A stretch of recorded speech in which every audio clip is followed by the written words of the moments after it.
Galaxy. Outer battlefield.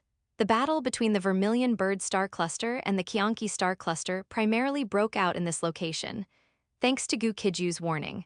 The Vermilion Bird star cluster responded immediately. Although the Qianqi star cluster also had emergency plans, it was still caught off guard by the Vermilion Bird star cluster.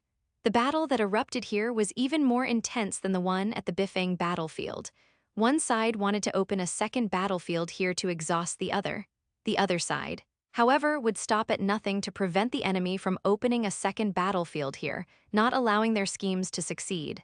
Under such circumstances, the battle entered a white-hot stage from the very beginning and continued to intensify. At this time, any starship attempting to escape the Ypsilon Galaxy would be torn to shreds. To survive, one could only wait in various parts of the Ypsilon Galaxy, preferably by entering a war shelter and awaiting the outcome.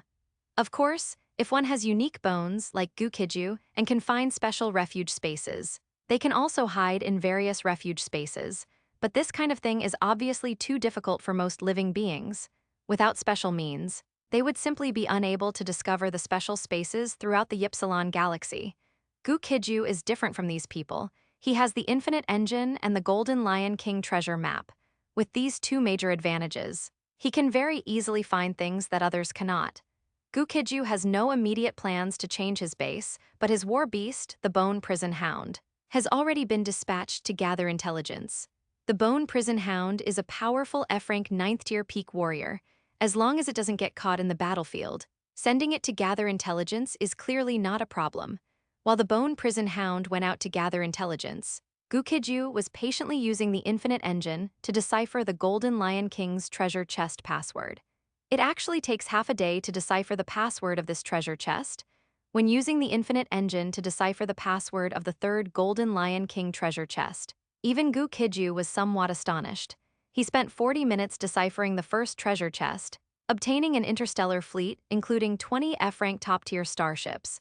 Deciphering the second Golden Lion King treasure chest took 30 minutes, yielding a set of Golden Lion King guard armor. This was not the Golden Lion King's armor. As the name suggests, it was worn by the Golden Lion King's guards. This set of armor has three main highlights. Firstly, it can change forms. This means that the Golden Lion King's guards, regardless of their race, can wear the guard armor. Secondly, it can refract laser-type energy attacks. This ability is terrifying. Just like raindrops falling on a lotus leaf don't truly wet the leaf but rather slide into the pond. This ability is similar. Theoretically, wearing this armor, one could withstand a direct hit from a planet-destroying cannon and potentially emerge unscathed. Thirdly, this set has an energy fusion function. With the armor, the wearer's own energy can be fused with the energy of other armor wearers. To maximize the effect of this ability, a large number of Golden Lion King guard armors are needed. 10,000 God-rank individuals are all ants before an F-rank universe-level expert. But if the energy of those 10,000 people could all fuse and erupt instantly, then this devastating power would be able to utterly obliterate that F-rank universe-level expert. Overall, the second treasure Gu Qijue acquired was also very good. Since there is only one set currently, he plans to give it to the Bone Prison Hound. However, the third Golden Lion King treasure chest he was currently opening left him quite dumbfounded. Opening this Golden Lion King treasure chest actually requires 12 hours. The first two treasure chests took about 30 minutes, at most 40 minutes, and were easily handled. This treasure chest actually requires 12 hours of deciphering before it can be opened. Either there's something heaven-defying inside, or the Golden Lion King is playing a joke on him.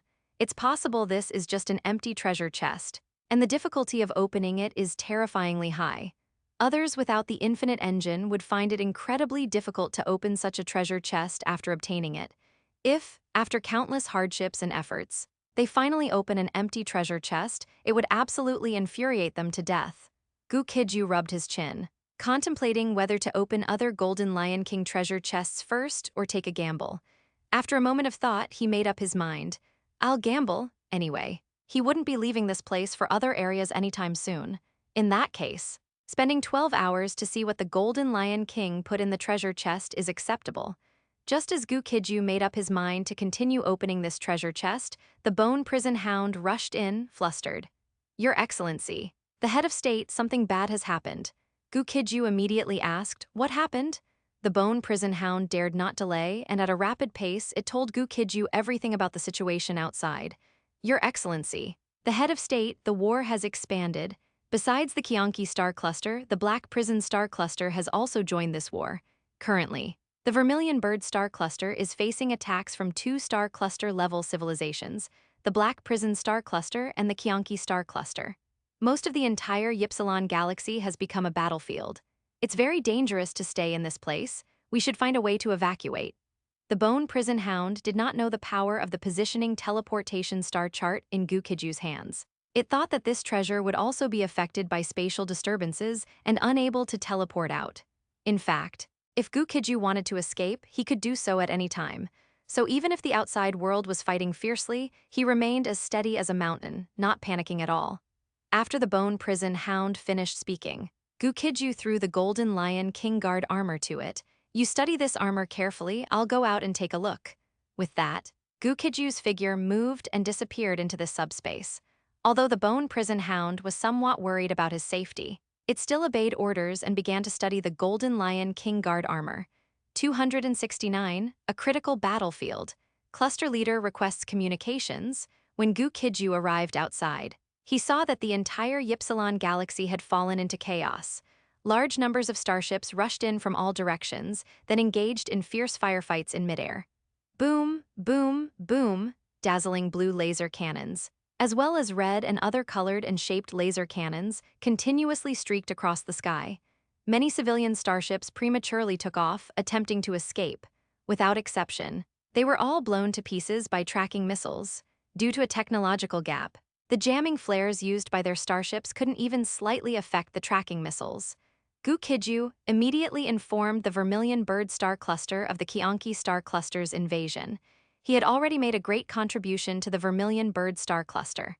But now, the Vermilion Bird star cluster undoubtedly needed him to do more.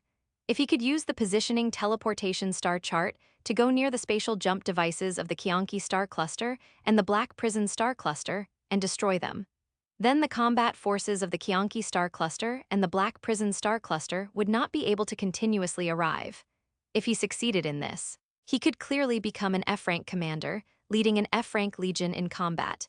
Not only that, he would also receive many rewards from the high-ranking officials of the Vermilion Bird Empire. The price for doing so, however, was that he would become a thorn in the side of the Black Prison star cluster civilization and the Qianqi star cluster civilization. He needed to consider how to proceed. Emperor Star and Shenhuang Continent are located outside the Great Cosmic Rift Zone. For a long time, Emperor Star and Shenhuang Continent had no contact with the Vermilion Bird star cluster. Therefore, he and the rest of the Infinite Empire did not have a strong sense of belonging to the Vermilion Bird star cluster. After this gamble, he would put himself on the Vermilion Bird star cluster's war chariot. If the Vermilion Bird star cluster couldn't withstand the attacks of the Black Prison star cluster and the Qianqi star cluster, the Infinite Empire would be finished. After a moment of thought, Gu Qijue decided to go all out. As the saying goes, wealth is found in danger. He was ready to take a risk. Although he had no strong sense of belonging to the Vermilion Bird star cluster, after connecting with a star cluster-level civilization, the Infinite Empire entered a period of rapid development. Not only that, his own strength and the treasures he possessed were also rapidly increasing. In other words, the Vermilion Bird star cluster was an excellent soil for the development of the Infinite Empire and himself. Since that was the case, fighting for the Vermilion Bird star cluster was not out of the question. Having made up his mind, Gu Qijue quickly appeared beside Bone Prison Hound. After Bone Prison Hound put on the Golden Lion King's guard armor, its appearance changed again. At this moment, Bone Prison Hound had transformed into a majestic golden lion. Gu Qijue glanced at it twice, then said, I'm preparing to teleport near the spatial teleportation devices of the Black Prison star cluster and the Qianqi star cluster. I'm going to destroy their spatial teleportation devices and earn immense merit. When Bone Prison Hound heard Gu Qijue's bold words, it was utterly dumbfounded. The vicinity of the Qianqi star cluster and Black Prison star cluster's spatial teleportation devices was extremely dangerous. Moreover, that place was heavily guarded. How could Gu Qijue possibly get through?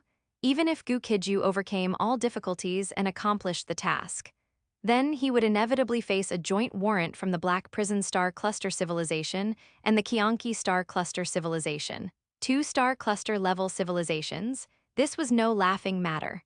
With a joint warrant from two-star cluster-level civilizations, Gu Qijue might be trapped in the Vermilion Bird Star Cluster for a long time. He wouldn't be able to go anywhere else. Otherwise, he would face pursuit from the powerhouses of the Qianqi Star Cluster and the Black Prison Star Cluster. Bone Prison Hound dared not delay and quickly told Gu Qijue all these things. After all, if Gu Qijue was finished, so would it be, Your Excellency, the head of state, I have a word, the Qianqi Star Cluster and the Black Prison Star Cluster, to persuade Gu Qijue to retract his command. Bone Prison Hound vehemently spouted all its opinions and thoughts to Gu Qijue, but Gu Qijue used only a few words to convince Bone Prison Hound. Look, what is this? Actions speak louder than words. Gu Qijue directly presented the positioning teleportation star chart, which was the Golden Lion King's treasure map, in front of Bone Prison Hound, letting it carefully sense it. Bone Prison Hound didn't quite understand Gu Qijue's meaning at first, but after it probed its mental energy into the positioning teleportation star chart, it was utterly dumbfounded. This treasure could actually perform spatial teleportation, and instantaneous spatial teleportation at that, even with such strong spatial disturbances. With this thing, what was there to fear? Even if the head of state of the Qianqi Star Cluster personally came, they wouldn't even see the tail lights of Gu Qijue's starship. Bone Prison Hound immediately changed its attitude and solemnly declared, Your Excellency, the head of state, is far-sighted and brilliantly wise. Your subordinate is willing to serve you like a dog and horse and accompany Your Excellency, the head of state, on this journey. Gu Qijue nodded in satisfaction, then took Bone Prison Hound and directly activated the positioning spatial teleportation. The next moment, two figures appeared near the spatial teleportation devices of the Qianqi Star Cluster and the Black Prison Star Cluster. One figure was a resplendent golden lion. Many people were unfamiliar with this figure, as the Golden Lion King was already a hegemon from several versions ago in this universe. The young man beside the Golden Lion was an old acquaintance of the Vermilion Bird Star Cluster and the Qianqi Star Cluster. This person had long, gray-white hair like a waterfall, wore a black dragon mystic robe, and had a domineering black dragon tail dragging behind him. On his back, two black dragons with astonishingly powerful auras had grown out. A distinctive blood spear appeared in his hand. Although everyone didn't know when Gu Qijue left Outpost Star, they also didn't know how Gu Qijue appeared in this place. But everyone in the Vermilion Bird Star Cluster and the Qianqi Star Cluster was clear. Gu Qijue appeared at a place that could sway the war at this time. If he fully destroyed the spatial teleportation devices of the Qianqi Star Cluster and the Black Prison Star Cluster, then the scales of victory in this war would tip towards the Vermilion Bird Star Cluster. At this moment, in the Vermilion Bird Empire's Chief Executive Hall, the female head of state of the Vermilion Bird Empire, Salisbury, immediately stood up. Her cold and majestic voice then echoed throughout the Chief Executive Hall. Connect to Gu Qijue's communication channel as a super God-rank warrior. Communicating with a C-rank cosmic-level head of state in an extremely short time was an incredible feat. But Gu Qijue accomplished this incredible feat, and he did it repeatedly in an extremely short time. When Gu Qijue, holding the blood spear, began to destroy the spatial teleportation devices of the Qianqi Star Cluster and the Black Prison Star Cluster, he received a communication request from Salisbury, the head of state of the Vermilion Bird Empire. He immediately connected, listening for instructions from the highest leader of the Vermilion Bird Star Cluster. Your Excellency, the head of state, do you have any instructions? Salisbury's instructions were very simple. Commander Gu Qijue, the Vermilion Bird Star Cluster now needs you to make your utmost effort to destroy the teleportation devices of the Qianqi Star Cluster and the Black Prison Star Cluster. Upon completing this mission, the Vermilion Bird Star Cluster will grant you the greatest possible honor and rewards. 270, unrivaled, once again. Fame resounds throughout the entire star group. Gu Qijue had previously worried that the Empire's higher-ups wouldn't know about the contributions he made to the Vermilion Bird Star Cluster in this place. Now it seemed he had worried too much. This area was completely under the surveillance of the Vermilion Bird Star Cluster. This made things easier. His heroic performance would clearly be seen by the higher-ups of the Vermilion Bird Star Cluster. What Gu Qijue didn't know was that his spectacular show in this area would be seen by the entire Vermilion Bird Star Cluster. The desolate star system, the head of the infinite empire, Gu Qijue's name, after today, It would resound throughout the entire Vermilion Bird star cluster, because he had stepped forward during the most critical moment for the Vermilion Bird star cluster. If the Qianqi star cluster and the Black Prison star cluster managed to open a second battlefield in the Ypsilon galaxy, the Vermilion Bird star cluster would have to fight on two fronts and would be overwhelmed. Not only that, but a large number of galaxy-level civilizations near the Ypsilon galaxy would also be dragged into the flames of war. If not handled properly, this could very likely become the fuse leading to the destruction of the Vermilion Bird star cluster. A star cluster-level civilization is extremely powerful, but even a power as strong as the Tianyuan star cluster civilization had its day of destruction. Therefore, Gu Qijue stepping forward this time was absolutely crucial. Within the Vermilion Bird star cluster, countless galaxy-level civilizations, stellar-level civilizations, and even some highly advanced planetary-level civilizations began paying attention to this battlefield. Gu Qijue's magnificent figure instantly appeared on countless large screens, regardless of whether people knew Gu Qijue before. At this moment, everyone understood. This heroic figure named Gu Qijue was stopping a catastrophe about to sweep across the Vermilion Bird star cluster. Watching Gu Qijue, a single man wielding a blood spear. On the large screen, countless people held their breath, deeply worried for him in their hearts. At this moment, countless combat troops from the Black Prison star cluster and the Qianqi star cluster must be closing in on Gu Qijue. They wanted to completely crush this enemy before Gu Qijue could cause more destruction. Many others, however, were filled with fervor. Only now did they realize that a small step taken by a super God-rank expert could sometimes become a giant leap for a star cluster-level civilization. Gu Qijue didn't know that his name had already become famous throughout the Vermilion Bird star cluster. He was currently holding his blood spear and destroying one spatial teleportation device after another belonging to the Qianqi star cluster and the Black Prison star cluster. Whoosh, the blood spear in his hand suddenly thrust out, and immediately a spatial teleportation device sparked wildly. Following that, the device became extremely unstable. As Gu Qijue left the area, the spatial teleportation device exploded with a muffled sound and stopped functioning. Many such devices had already appeared in the vicinity. It was extremely difficult to completely destroy these devices, but making them stop functioning was easy. However, Gu Qijue's good luck seemed to have run out. A large number of super God-rank warriors had already rushed over immediately.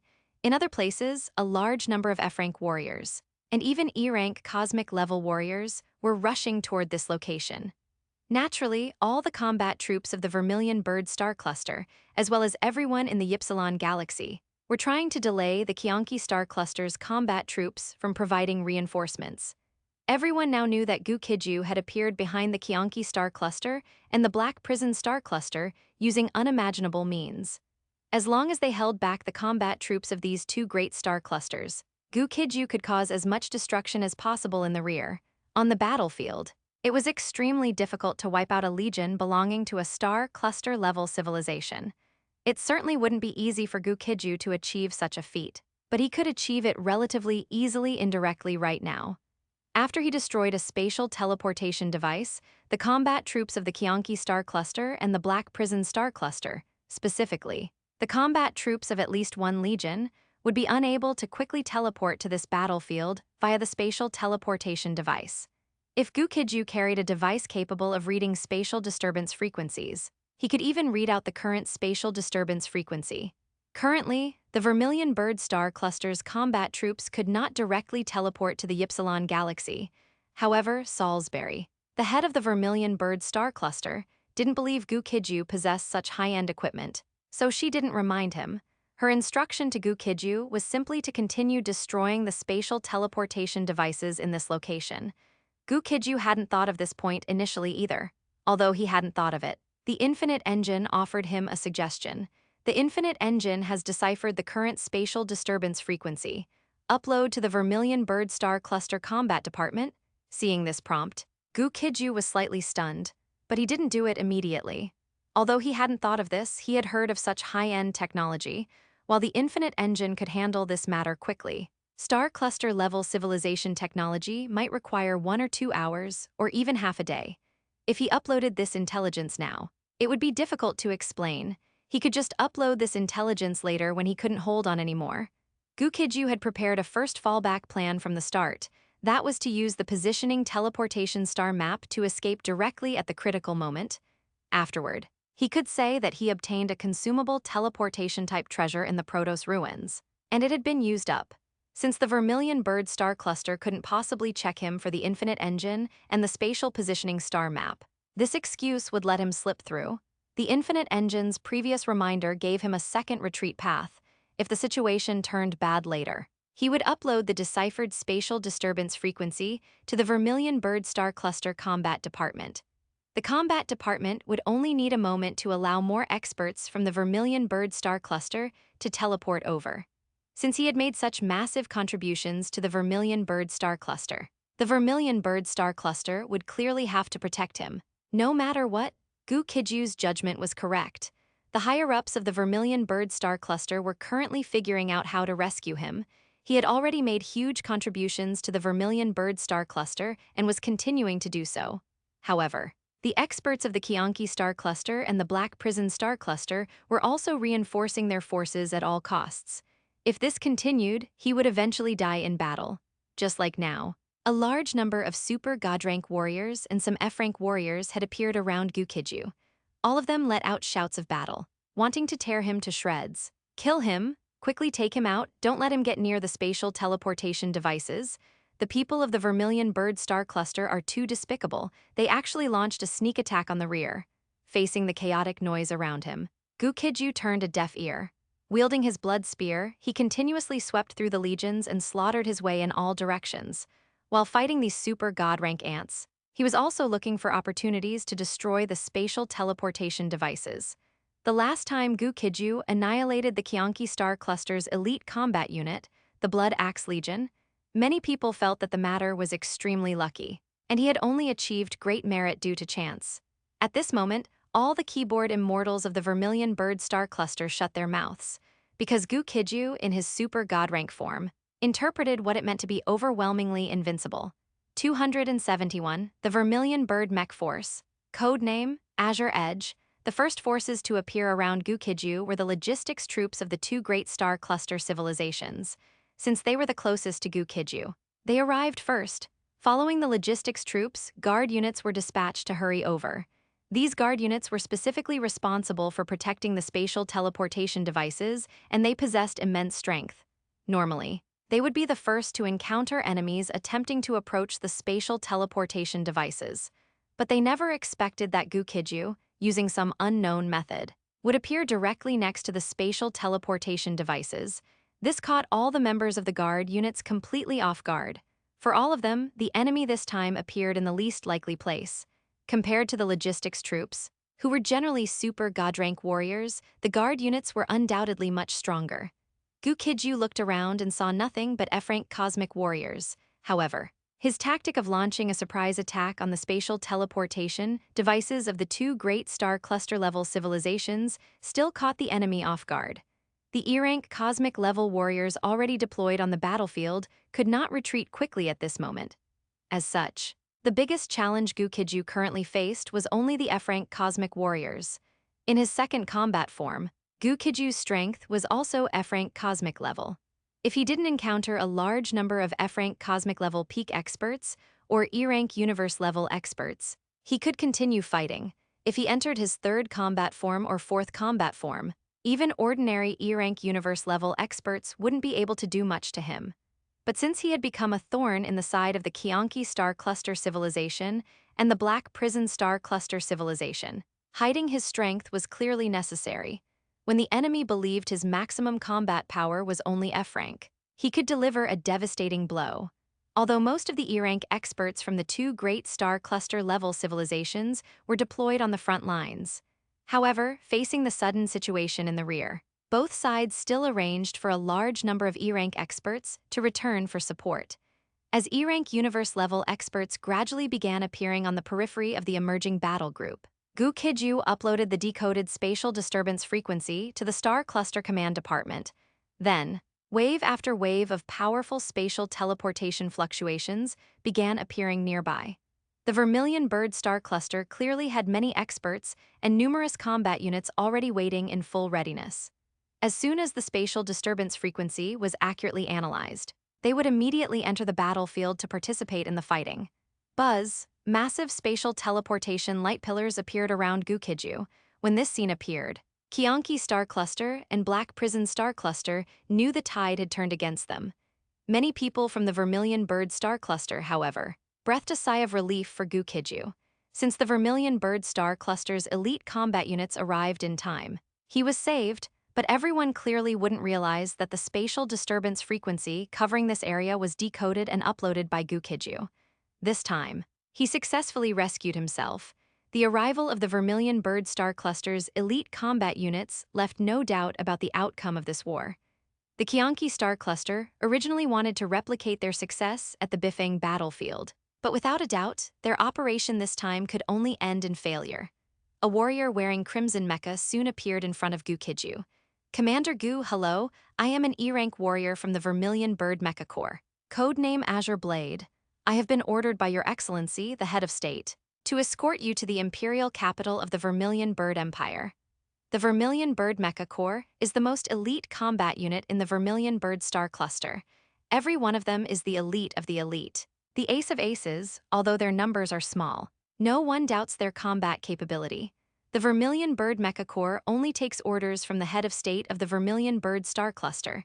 Every member can be considered a special envoy of the head of state. After Azure Blade spoke, Gu Qijue nodded slightly and followed Azure Blade toward a Vermilion Bird-type battleship. The Vermilion Bird-type battleship is the exclusive equipment of the Vermilion Bird Mecha Corps and the highest technological product of the Vermilion Bird Star Cluster. The difference between an ordinary battleship and a Vermilion Bird-type battleship is greater than the difference between a used Alto and a Rolls-Royce. And this difference is comprehensive. There were still many people aboard the Vermilion Bird battleship, like Azure Blade.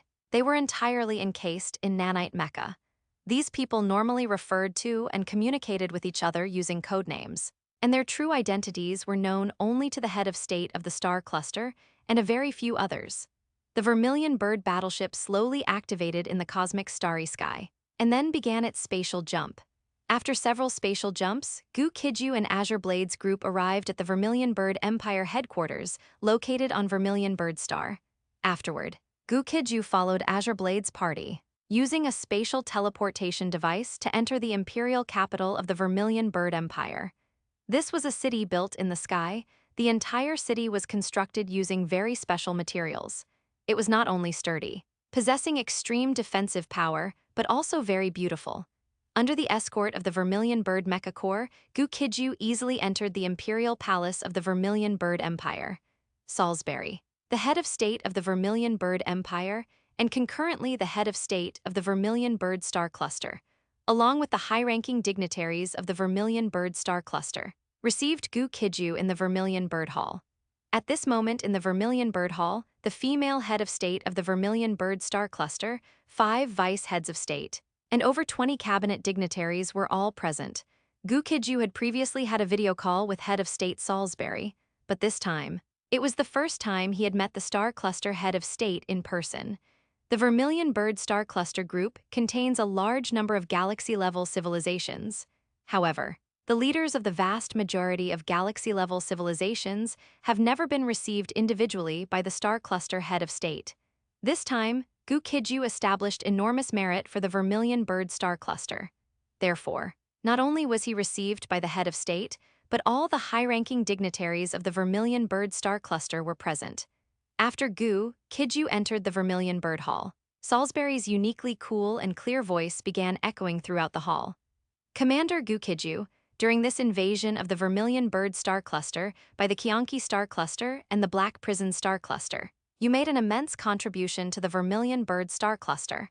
You reported the enemy situation immediately, allowing the Vermilion Bird Star Cluster Command Department to deploy instantly and intercept the invading forces. Afterward, you managed to enter the blockade areas of the 2 great Star Cluster-level civilizations and destroy their spatial teleportation devices. In this Vermilion Bird Star Cluster anti-invasion war, the Vermilion Bird Star Cluster shall award you the special class merit. Henceforth, you shall become a Viscount of the Vermilion Bird Star Cluster, possessing the Vermilion Bird Star Cluster's best resource star and armed forces. The Vermilion Bird Star Cluster, like most star clusters, has 5 ranks of nobility. Duke, Marquis, Earl, Viscount, and Baron. Gu Qijue skipping the rank of Baron and being directly conferred the title of Viscount was indeed an enormous reward. The titles of nobility in the Vermilion Bird star cluster are extremely valuable and cannot be conferred without major contributions. Many figures holding real power in the star cluster have not even received a title of nobility. 272. Granted the title of Viscount of the star cluster. Tons of benefits await. Gu Qijue did not know much about the Vermilion Bird star cluster's peerage system. However, the fact that he only received the Vermilion Bird star cluster Viscounty, despite his immense contribution, also showed one thing. The value of the Vermilion Bird star cluster's peerage is definitely extremely high. Otherwise, such a massive contribution would not have resulted in merely obtaining a Viscount rank. Gu Qijue thought that the star cluster head and other high-ranking political officials might have questions for him. Unexpectedly, after a cabinet minister placed the Vermilion Bird star cluster's first-class Viscount medal on him, he was free to collect the Viscount's other rewards. The so-called first-class Viscount is a common system used by most star cluster civilizations. The peerage has 5 ranks, and each rank is further divided into 2 classes. For example, the Viscount rank is divided into first-class Viscount and second-class Viscount. The first-class Viscount rank he was granted is the highest level of Viscount. The one who led Gu Qijue away from the Vermilion Bird Palace to collect the Viscount's other rewards was still Qing Feng. Qing Feng looked at the Viscount medal on Gu Qijue's chest and said with great envy, "Your Excellency, Viscount, from now on you will possess an F-rank resource star system." Yes, he wasn't rewarded with a few resource stars, but with an entire F-rank resource star system. Gu Qijue had previously gone through great lengths just to obtain the Outpost star. Yet, in an F-rank resource star system cluster, planets like the Outpost star are countless. Gu Qijue didn't need any other rewards. This single reward alone was enough to make him rich. As a first-class Viscount of the Vermilion Bird star cluster, the star cluster's rewards to him were naturally not limited to this. Besides an F-rank resource star system, he also received the right to command 1 million F-rank cosmic warriors. Within his territory, he could cultivate 1 million F-rank cosmic-level troops entirely loyal to him. Furthermore, even if he did nothing, the Vermilion Bird star cluster would send him various resources every month.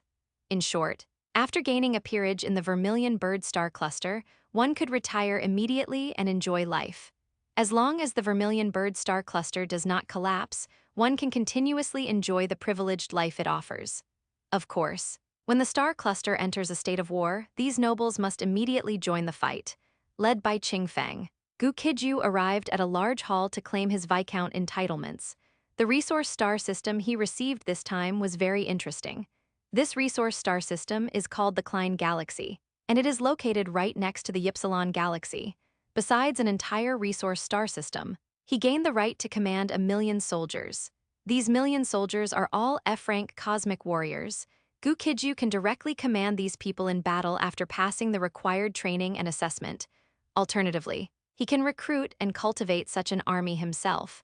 The supplies consumed during his troop training can be reimbursed by the Vermilion Bird star cluster.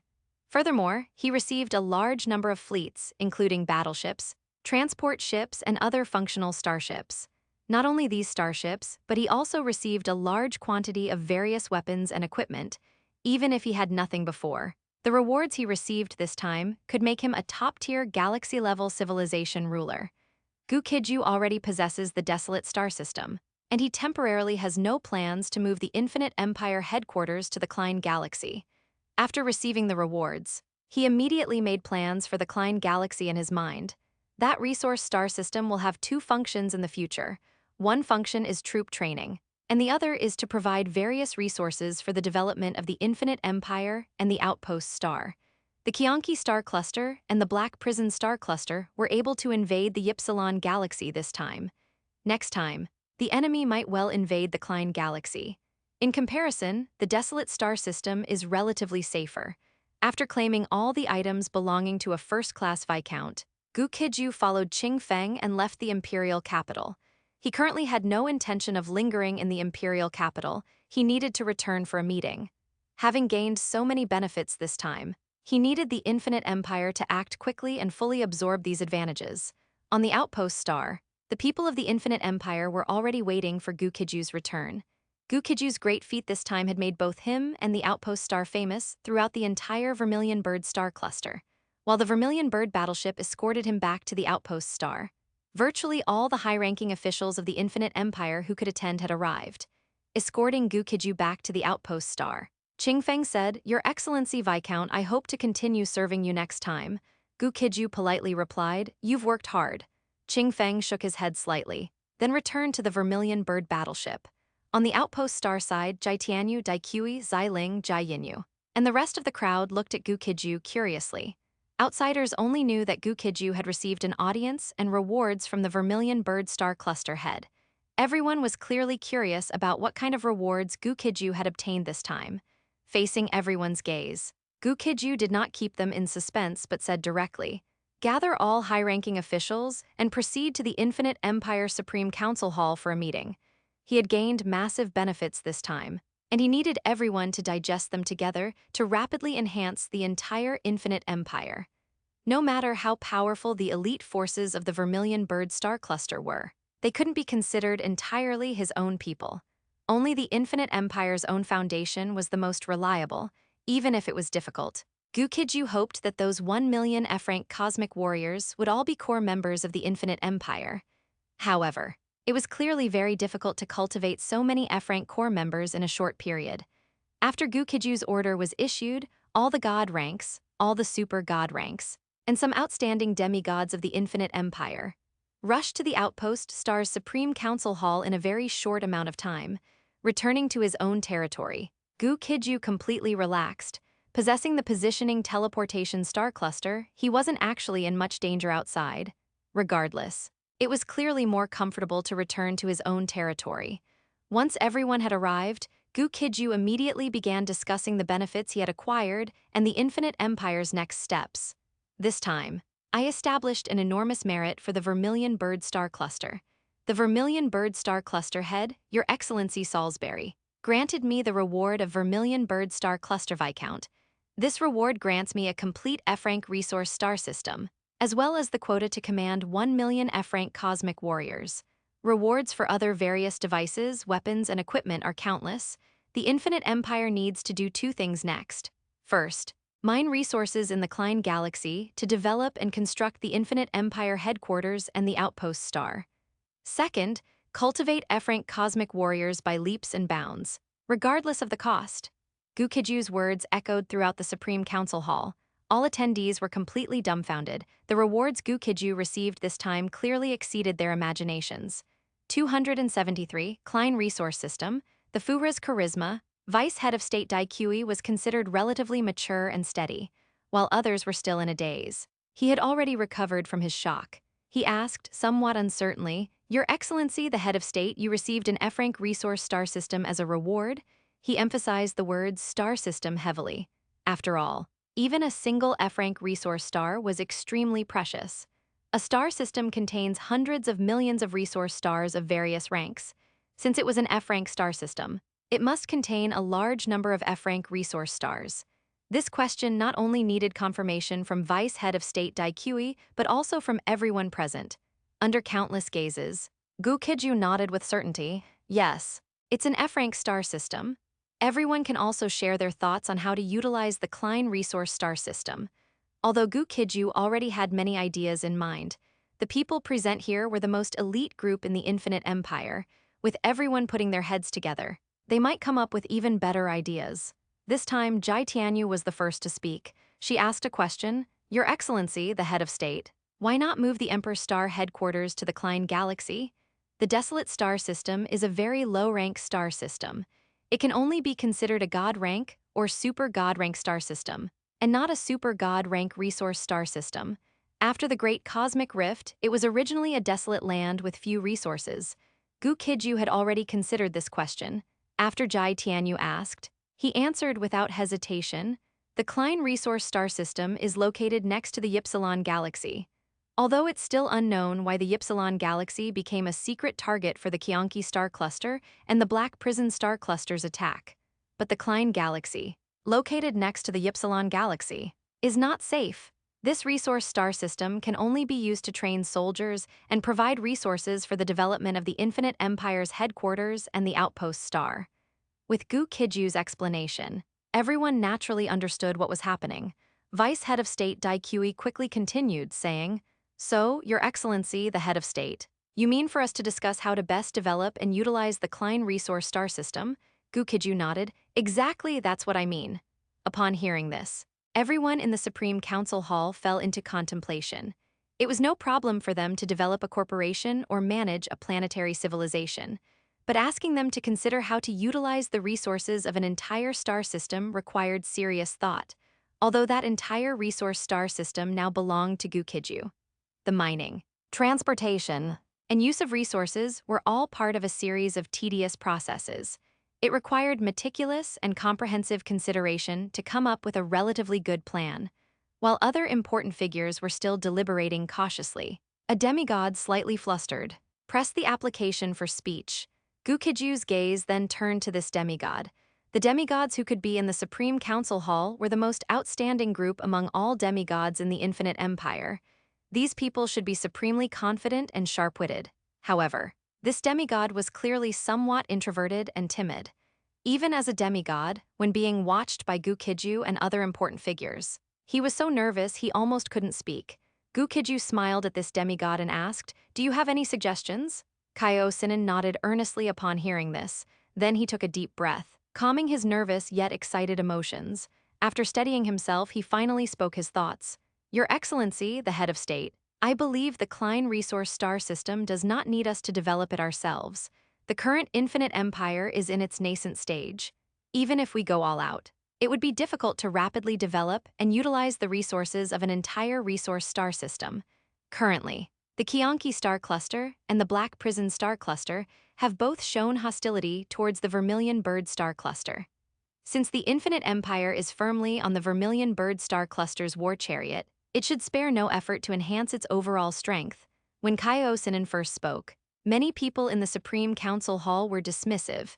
It was already good enough for a demigod to be present as an observer. How could he possibly offer constructive advice? However, after Gu Qijue succinctly articulated some of his thoughts, many realized that although he was just a demigod, his ideas were relatively reasonable. Gu Qijue was initially a bit nervous, but now he spoke more and more smoothly. The Infinite Empire has 3 ways to rapidly improve its overall strength. First, allow all living beings in the Infinite Empire to spend money wildly and improve rapidly. Second, conduct technological breakthroughs to create a large number of God rank, super God rank, and even F rank war machines. Third, recruit other reliable powerhouses to rapidly enhance the Infinite Empire's strength. Once the Infinite Empire's strength reaches a certain level, it can sustain itself through war on the star cluster-level battlefield, growing like a snowball. Furthermore, Gu Qijue initially only intended to casually listen. However, after Gu Qijue proposed his plan and began to elaborate on various details, he was surprised to discover that the Infinite Empire, this ocean of infinite potential, had finally cultivated its first dragon. Although Gu Qijue was not a combat-oriented talent, he was definitely a strategic talent. His thinking was very meticulous, capable of coordinating the overall situation without overlooking details. After Gu Qijue finished presenting all his ideas, Gu Qijue became somewhat hesitant instead. Because according to Gu Qijue's idea, the Klein Resource Star System should be sold. To be precise, it was to exchange the entire Klein Resource Star System for various resources and materials to enhance the overall strength of the Infinite Empire. After a moment of thought, Gu Qijue decided to give his approval. Anyway, he had no intention of stationing in the Klein Resource Star System, and the Infinite Empire did not possess the necessary conditions to fully develop a resource star system. Since that was the case, it was better to convert the entire resource star system into tangible assets. In the short term, the Infinite Empire would clearly suffer some losses. After all, no one knew if there were any ultra-high-value items within the Klein Resource Star System. Not only that, but Gu Qijue's short-term sale of a resource star system would clearly not fetch a very good price. But in the long run, the Infinite Empire would definitely profit. In the interstellar era, strength is the foundation of existence.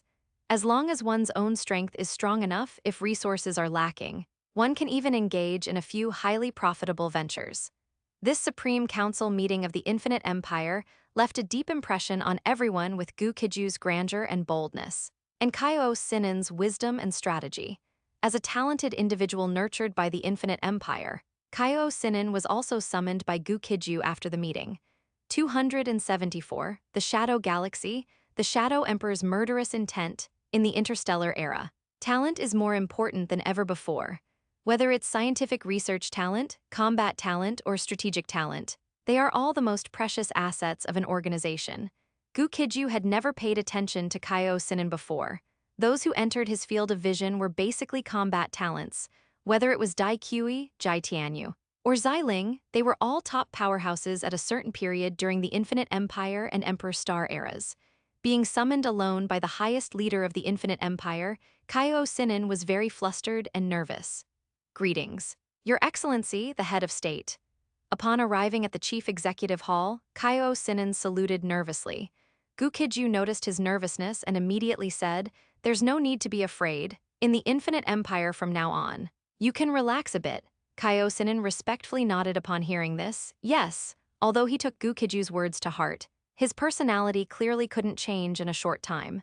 Gu Qijue didn't continue discussing Kaiou Sinin's issues but instead asked, "Do you have any suggestions for the development of the Infinite Empire?" In the previous meeting, Kaiou Sinin had freely discussed his ideas for the Klein Resource Star System. Now, Gu Qijue wanted to know if he had any profound insights into the development of the Infinite Empire. Then, something Gu Qijue had never expected happened. Kaiou Sinin cautiously took out a book from his spatial device. He said, "Your Excellency, the head of state, all my suggestions for the development of the Infinite Empire are written in this book." Gu Qijue looked peculiar as he had his guards take the book Kaiou Sinin had produced. He then began to flip through it, and just by looking at the table of contents, he found that Kaiou Sinin's thoughts were very comprehensive and detailed. After roughly reading some of the content, he was even more certain that he had found a treasure this time, although Kaiou Sinin's personality was too weak. His wisdom, however, made him shine brightly among the crowd. He reread the many suggestions Kaiou Sinin had written, then handed the book back to him. At the same time, he said, "From now on, you will assist Vice Head of State Dai Qi in handling work. You can put forward any suggestions beneficial to the development of the Infinite Empire to Vice Head of State Dai Qi. If there's anything particularly important that Vice Head of State Dai Qi doesn't agree with, but the matter genuinely has value, you can come directly and talk to me." Gu Qijue had a high regard for Kaiou Sinin.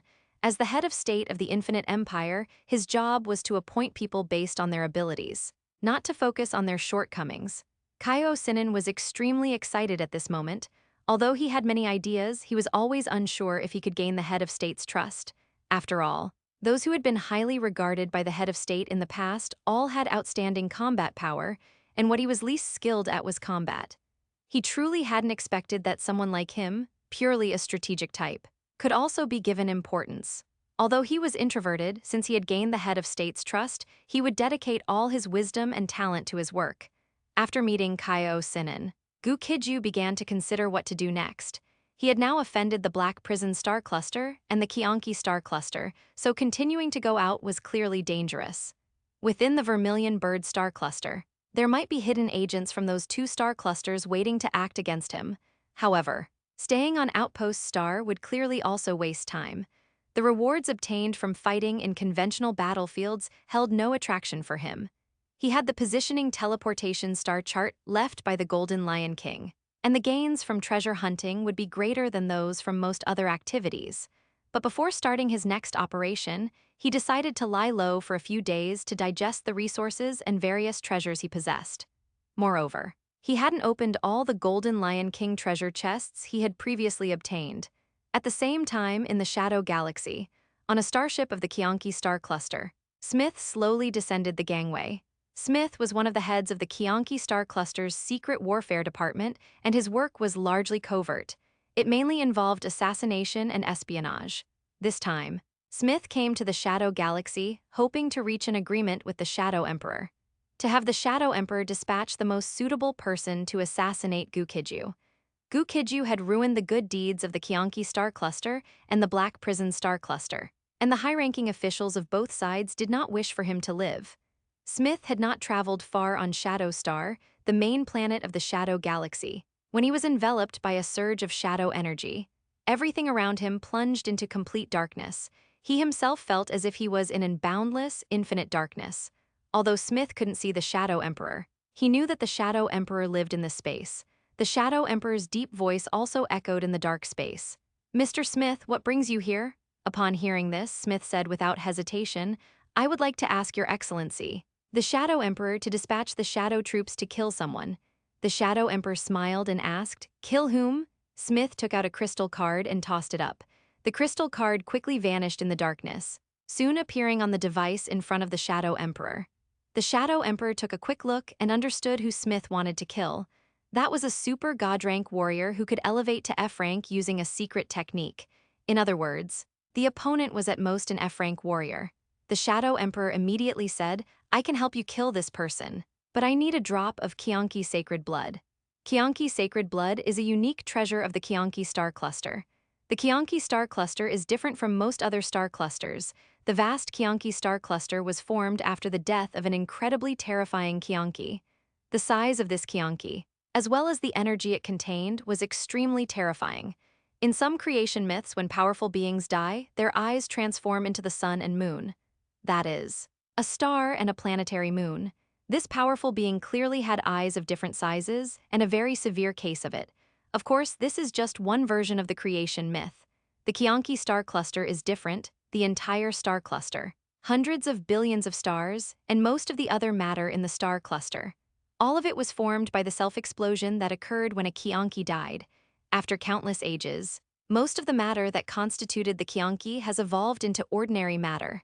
However, a very small amount of matter belonging to the Qianqi remained. One such precious substance is Qianqi sacred blood. Hearing the Shadow Emperor's condition, Smith frowned and then said, "Your Excellency, the Shadow Emperor, at most I can give you diluted Qianqi sacred blood. I do not have the authority to decide on undiluted Qianqi sacred blood." The Shadow Emperor casually asked, "How about 10 drops of diluted Qianqi sacred blood?" Smith relaxed considerably this time and said, "That's fine." Since Smith agreed so readily, the Shadow Emperor naturally knew that he seemed to have been taken advantage of. However, he really couldn't figure out how much diluted solution could be made from 1 drop of original Qianqi sacred blood. 275. Technological relic, breakthrough to F rank cosmic level, Gu Qijue. Far away on the outpost star, didn't know at this moment that the Qianqi star cluster had already enlisted the Shadow Emperor to deal with him. During this time, he had been opening the treasure chests left by the Golden Lion King. He obtained a large number of fleets and a vast amount of weapons and equipment. These items could be used after Tian Li and others upgraded and modified them. In addition, he also received a great many resources. All these resources could be used to cultivate and improve. The commotion hadn't died down yet, so he wasn't planning on going out to stir up trouble. With ample resources at hand, he could focus on cultivating and improving himself. Of course, before that, he needed to send all the starships and various equipment from the Golden Lion King's treasure chests back to the Infinite Empire's headquarters. Doing this was, of course, very simple for him. He used the positioning teleportation star chart to directly arrive at Tian Li's laboratory in the Infinite Empire headquarters. In the laboratory, Tian Li, Tian Hao, Ling Mi, and Xuanya were all present. Gu Qijue's sudden visit greatly surprised Tian Li. "Your Excellency, the head of state, why did you venture out so easily during this special period?" Gu Qijue was currently being watched by many people. If he were discovered by someone with ulterior motives, his situation would be extremely dangerous. Ling Mi and Xuanya also showed worried expressions. All their work at the Infinite Empire headquarters was proceeding very smoothly, but if something happened to Gu Qijue, they would be finished. As the others worried, Gu Qijue casually said, "It's nothing, no need to worry." He had a positioning teleportation star chart. No one knew where he actually was at this moment, however. He wasn't planning on telling Tian Li and the others about this treasure.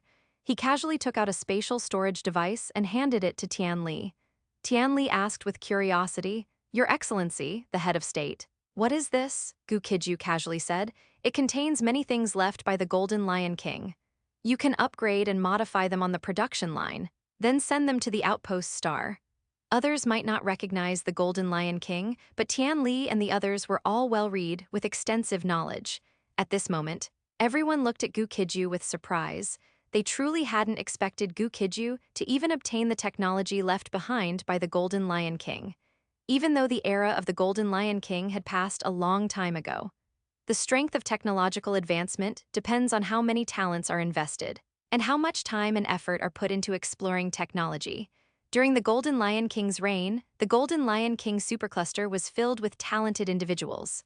Moreover, the time they spent researching technology was 5 or 6 times that of the Tianyuan star cluster civilization, although later civilizations largely inherited the great achievements of their predecessors. The starships and various weapons left by the Golden Lion King in the treasure chests were the most advanced items of that time. Even now, they are not antiques but equally high-end. Some scientific technologies were even unknown to Tian Li and the others. After a brief inspection, Tian Li was extremely excited. Not only him, but Tian Hao and Ling Mi also showed joyful expressions. Ling Mi even said, "Your Excellency, the head of state, in the era of the Golden Lion King, there were many high-precision and cutting-edge scientific technologies that are still in a leading position in today's star cluster civilization. So, congratulations, Your Excellency, the head of state. Once we master these scientific technologies, the infinite empire will, in the galactic era, possess some technologies only held by supercluster civilizations." Ling Mi's words made Gu Qijue's heart fill with joy. The Vermilion Bird Empire, as the ruler of the Vermilion Bird star cluster, possessed the highest technological power in the entire star cluster. But that was in the past. In the future, the Infinite Empire would rapidly catch up to the Vermilion Bird Empire in many aspects. In some areas, due to inheriting the Golden Lion King's legacy and having high-end talents like Tian Li, the Infinite Empire's technological strength in these fields would even far surpass the Vermilion Bird Empire. The Infinite Empire's technological strength in these fields would even far surpass the Vermilion Bird Empire. When the Infinite Empire completely surpasses the Vermilion Bird Empire, it would naturally be a matter of course for the Infinite Empire to lead the entire Vermilion Bird star cluster forward. Gu Qijue nodded slightly at this moment, then said to Ling Mi and the others, "You can research boldly and confidently. Many more such technological weapons will be continuously sent here later." With Gu Qijue's words, Ling Mi and the others were naturally completely reassured. After letting Ling Mi and the others research the Golden Lion King's legacy, Gu Qijue returned to the outpost star to begin his closed-door cultivation. This time, he wanted to break through to F-rank cosmic level in one go so that he could be safer in the cosmic sea of stars. A large number of F-rank energy stones were placed in his cultivation room. As time passed, the high-grade, high-purity energy contained in a large number of energy stones was absorbed and refined by him. His strength was also rapidly increasing at an unstoppable and overwhelming pace. The price of his strength skyrocketing like a rocket was the depletion of the energy stones that filled the entire cultivation room. Gu Qijue, of course, didn't care at all. Soon, pile after pile of energy stones like small mountains were taken out by him. These energy stones were all F-rank energy stones, and they were all top-grade among F-rank energy stones. Thanks to these energy stones, on the 11th day of his arduous cultivation in seclusion, his rank officially increased to F-rank cosmic level. This meant that he truly had the qualification to establish himself in the cosmic sea of stars. Whether life below F-rank cosmic level could survive in the interstellar era depended entirely on the benevolence of the strong. After Gu Qijue's strength breakthrough to F-rank, he could unleash the combat power of F-rank peak in his semi-dragon transformation state. In his full dragon transformation state, he could contend with E-rank universe-level experts. If he entered the blood dragon god state, he could even compete with E-rank peak universe-level experts. All of this, of course, came at a cost. The resources he consumed were enough for hundreds of super god-rank warriors to advance to F-rank cosmic level. Not only that, after Gu Qijue breakthrough to F-rank cosmic level, he felt a sense of energy depletion within his body. This meant that his body could still hold more energy.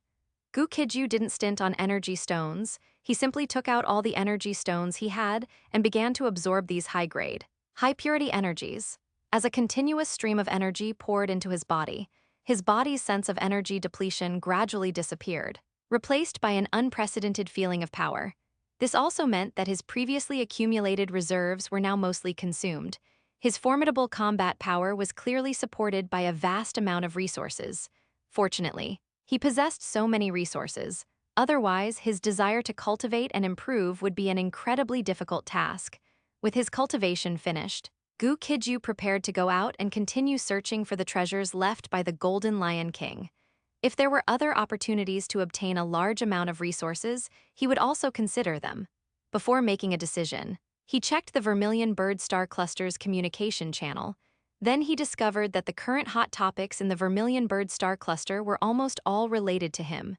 276. Superb acting, the secret of the sealed-off area, among the many popular news items. Gu Qijue browsed for a long time before finding something that interested him. This news stated that a professional resource exploration team had discovered an E-rank energy stone's vein in the Klein Galaxy. The Klein Galaxy was the galaxy rewarded to him by the Vermilion Bird Star Cluster. This galaxy has now been purchased by the Northern Alliance.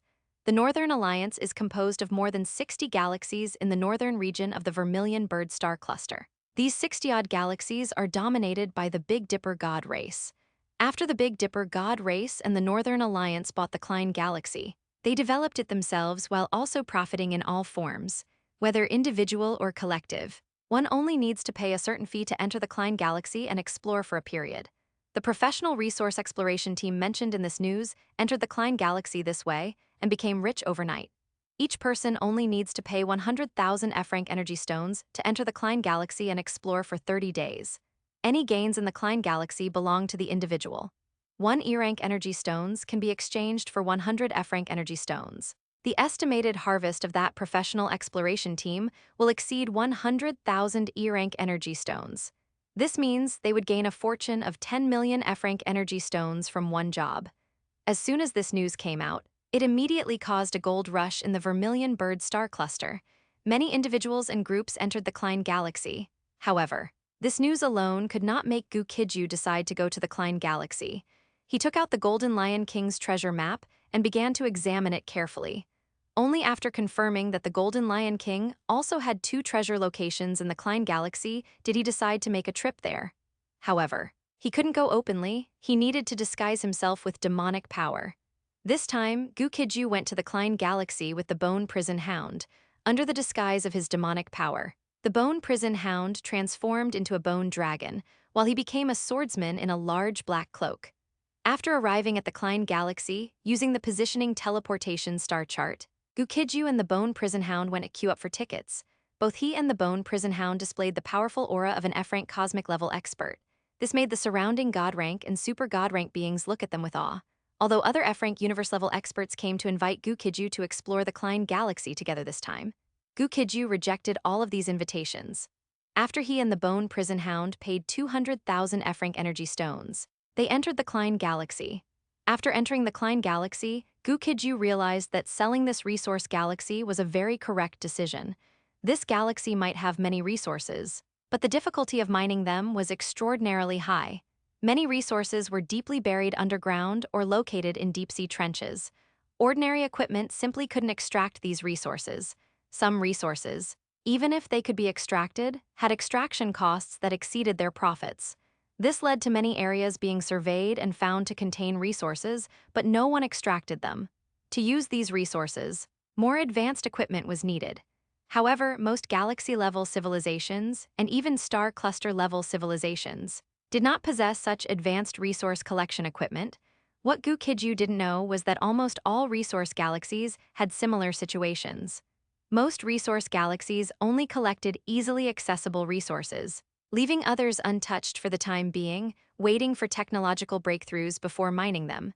Although both Gu Qijue and the Bone Prison Hound released powerful F-rank cosmic level auras, when he, the Bone Prison Hound, and a group of others approached an area they were still surrounded, Gu Qijue's eyes flickered, not understanding what these people intended to do. Those who surrounded Gu Qijue and his companions were members of the Blood River Mercenary Group.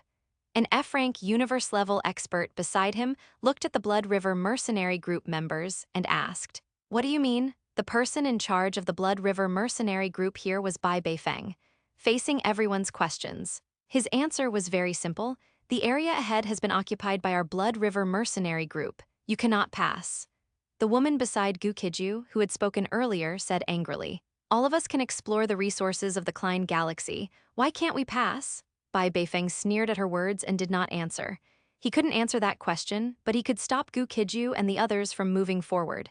And Ning, Beside Gu Qijue clearly understood Bai Beifeng's meaning. Although she was angry, she could only compromise, saying, "Since we can't go forward, surely we can leave?" Something unexpected happened to everyone. After Ning asked, Bai Beifeng actually shook his head. Shaking his head meant that everyone could not continue forward, nor could they leave this place to go elsewhere. And Ning was furious. "By what right do you detain us?" She was being reasonable. But some unreasonable experts in the crowd directly turned around and left. Then these experts discovered that when they were unreasonable, the Blood River mercenary group would be even more unreasonable. Many F-rank universe-level experts clashed fiercely with the elites of the Blood River mercenary group. Gu Qijue's eyes showed a thoughtful expression. He couldn't understand why the Blood River mercenary group was unwilling to let everyone leave. He soon understood this question. Because Ning, beside him, suddenly began transmitting a message to him with her mental energy. It was then that he realized this woman's acting skills were superb, and he had been fooled by her. Initially, he thought she, like him, knew nothing. It turned out her performance just now was entirely to toy with Bai Beifeng. And Ning cautiously transmitted, "Your Excellency, let's cooperate." Gu Qijue also communicated with Ning using mental energy. "Why?" And Ning said, "Your Excellency's disguise is very clever, but since Your Excellency bothered to disguise yourself, you must have other motives." Gu Qijue was not surprised that the other party could see through his demonic power disguise. F-rank universe-level experts possess many incredible and miraculous abilities, and Ning might possess the ability to detect others' disguises, which is why she saw through his demonic power disguise. Gu Qijue pondered for a moment and asked, "What do you want to cooperate with me on?" And Ning tentatively said, "I've been in the area blockaded by the Blood River mercenary group before. They discovered 2 E-rank energy stones veins there. The energy stones veins here are for everyone.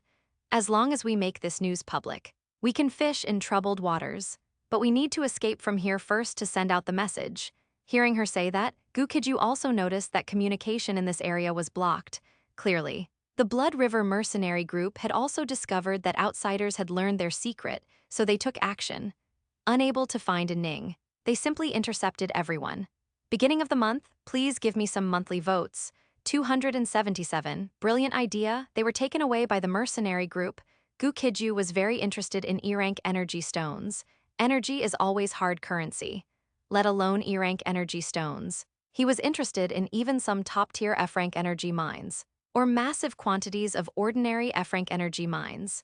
And Ning had found the right person to cooperate with Gu Qijue. Even if others had ideas about E-rank energy stones, most would not dare to snatch food from the tiger's mouth, especially from the Blood River mercenary group.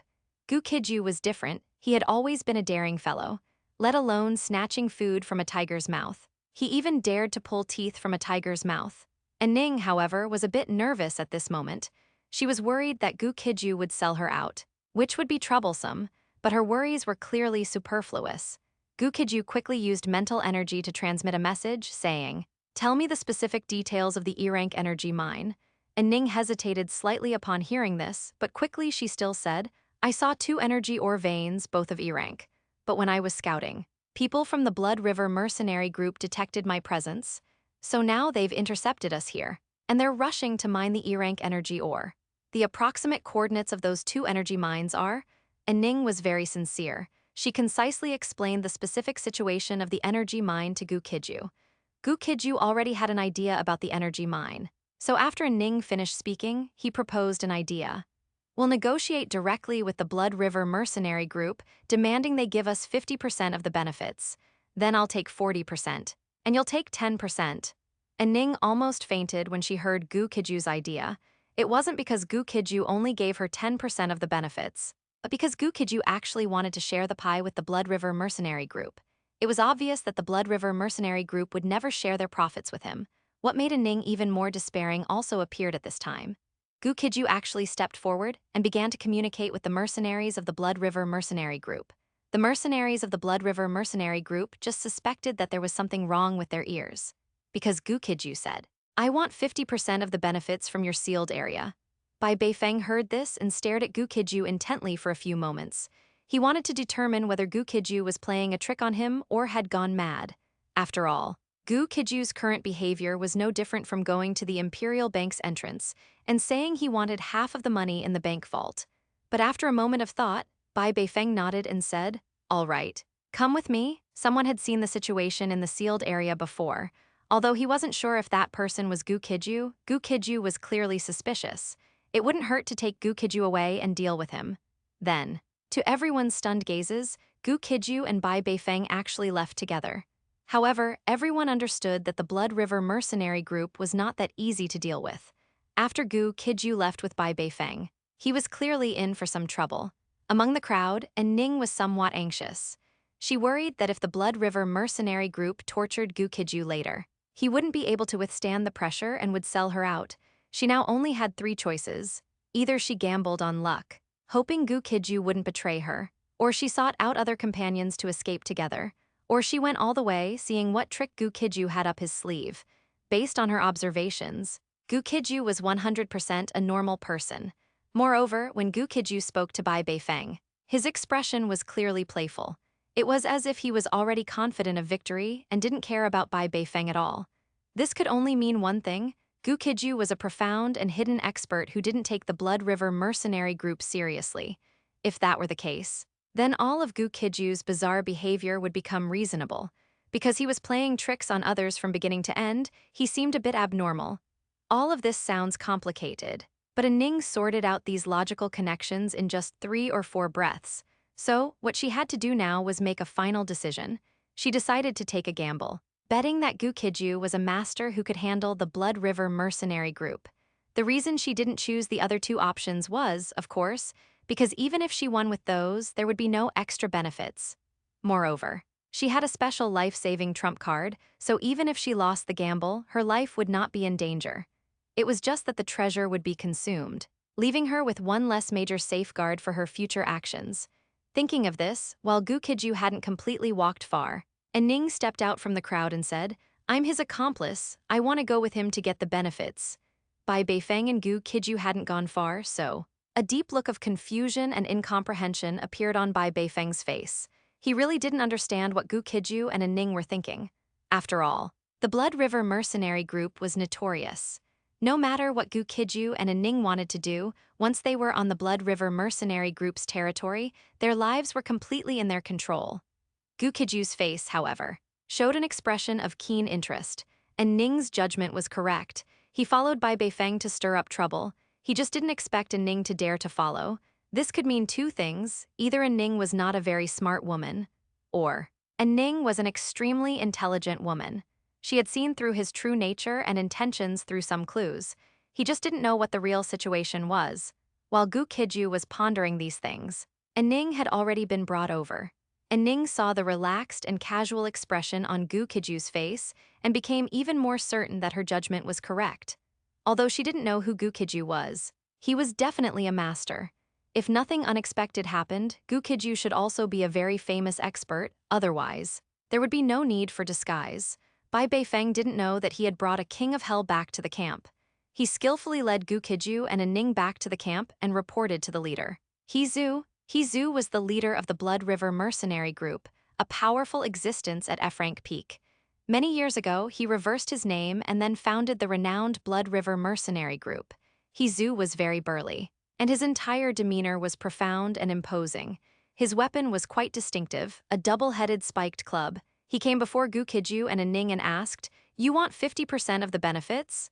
And Ning didn't dare to reply, while Gu Qijue casually said, "Yes, we want 50% of the benefits."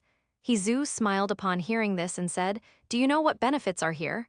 Gu Qijue continued casually, "There are 2 E-rank or veins here." Upon hearing this answer, Zhu stopped smiling, and his expression became solemn. 278, a formal showdown, my first battle after breaking through to F-rank. Zhu did not immediately launch an attack, but instead began observing Gu Qijue and Ning. After watching for a moment, he asked, "Who are the 2 of you?" Of course, Gu Qijue would not tell him his identity, and Ning had no intention of speaking at all. Therefore, the answer Zhu heard was, "Our identity is not important. What is important is that we want 50% of the benefits." Zhu smiled and shook his head this time. "I'm afraid that won't do. We, the Blood River mercenary group, have always been the ones asking others for benefits. Since the Blood River mercenary group was founded, no one has ever been able to ask the Blood River mercenary group for benefits in return." Gu Qijue said nonchalantly, "That's because you haven't met me. Otherwise, The Blood River mercenary group would have to share some of its benefits.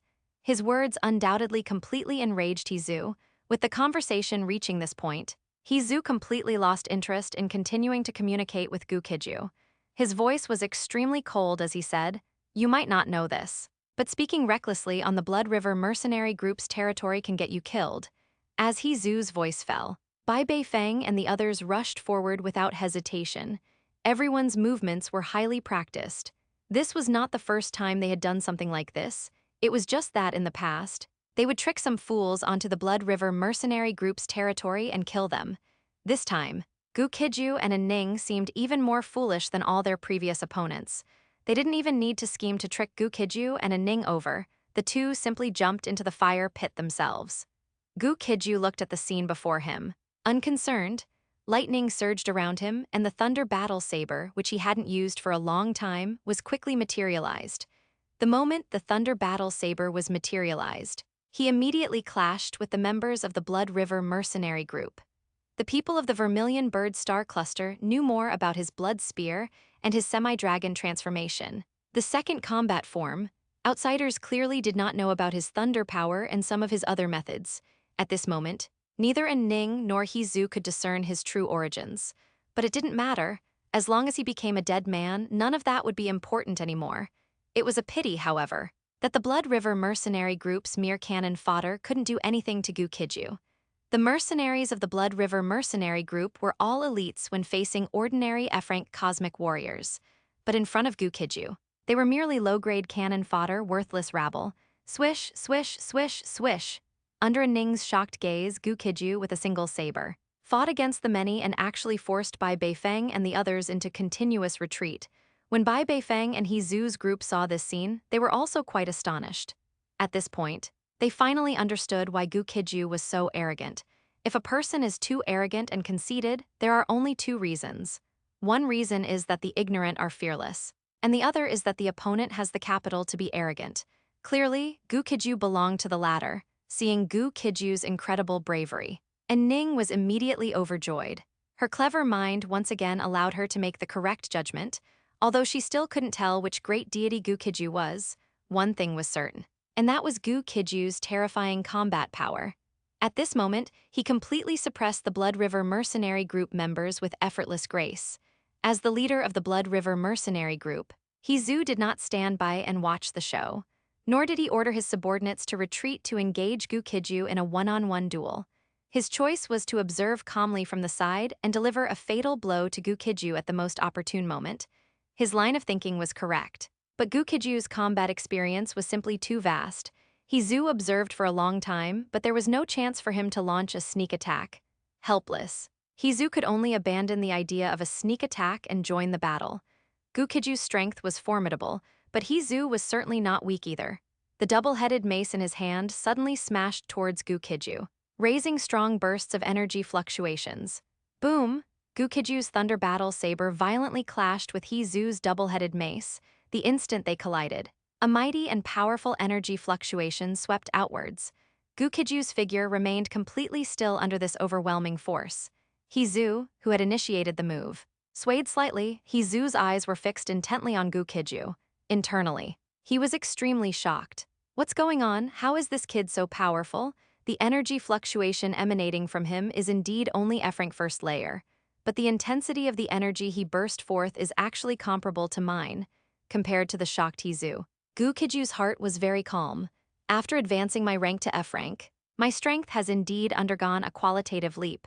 It wasn't a waste to burn so many resources during cultivation. His growth in cultivation was extremely resource-intensive. The resources he consumed were dozens, even hundreds, of times more than those used by normal super God-rank warriors. The return on consuming massive resources was, of course, visible to the naked eye. Although he is currently only at the F-rank first layer realm, his overall quality is 10 times, or even dozens of times, greater than Hizu's. Therefore, even though there was a gap in their realms, his overall strength still crushed Hizu. Although Hizu knew how formidable Gu Qijue was, he had no intention of retreating. With so many of them, they could exhaust Gu Qijue to death. He immediately rushed toward Gu Qijue without hesitation, continuing to swing his double-headed mace. Bai Beifeng and the others also understood that they had met a tough opponent this time. No one dared to hold back, they all began fighting desperately. Suddenly, an even fiercer battle erupted. More than 30 F-rank universe-level experts from the Blood River mercenary group swarmed forward, beginning to besiege Gu Qijue. Sister and Ning was quite loyal, she didn't run away under these circumstances. Instead, she used all her abilities to help Gu Qijue by stalling 2 enemies. Although Ning was only fighting 2 F-rank cosmic warriors, she was currently complaining endlessly about the hardship. Don't look at Gu Qijue fighting 30 people as if it were a game. She felt unprecedented immense pressure just dealing with 2. Now Ning wished that Gu Qijue could spare her a little bit of his combat power, allowing her to handle a 2-on-1 situation with ease. In fact, Gu Qijue was not as relaxed as he appeared on the surface right now, so he decided to stop pretending and show his cards. Roar! A sky-shattering dragon roar suddenly erupted. Immediately after, Gu Qijue's appearance rapidly changed. A cascade of grayish-white long hair draped over his shoulders like a waterfall. Following that, a black dragon mystic robe suddenly appeared on his body. A long black dragon tail slowly swayed behind him. Crack! Below his shoulders, 2 ferocious and domineering black dragons stretched out their dragon heads, glaring menacingly at the surrounding crowd. 279, the price of greed, a resource extraction base. Swish, with a casual flick of his wrist. Gu Qijue already held a blood spear. Seeing the blood spear and his half-dragon transformation, the hearts of the Blood River mercenary group members sank. At this moment, they understood why this person in front of them was so arrogant. The reason was simple. This person was Gu Qijue, the head of the Infinite Empire.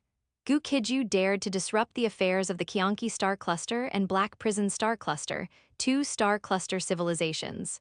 How could a small Blood River mercenary group make him fearful? However, Zhu never dreamed that Gu Qijue wouldn't stay quiet for long and would dare to leave the outpost star to stir up trouble again.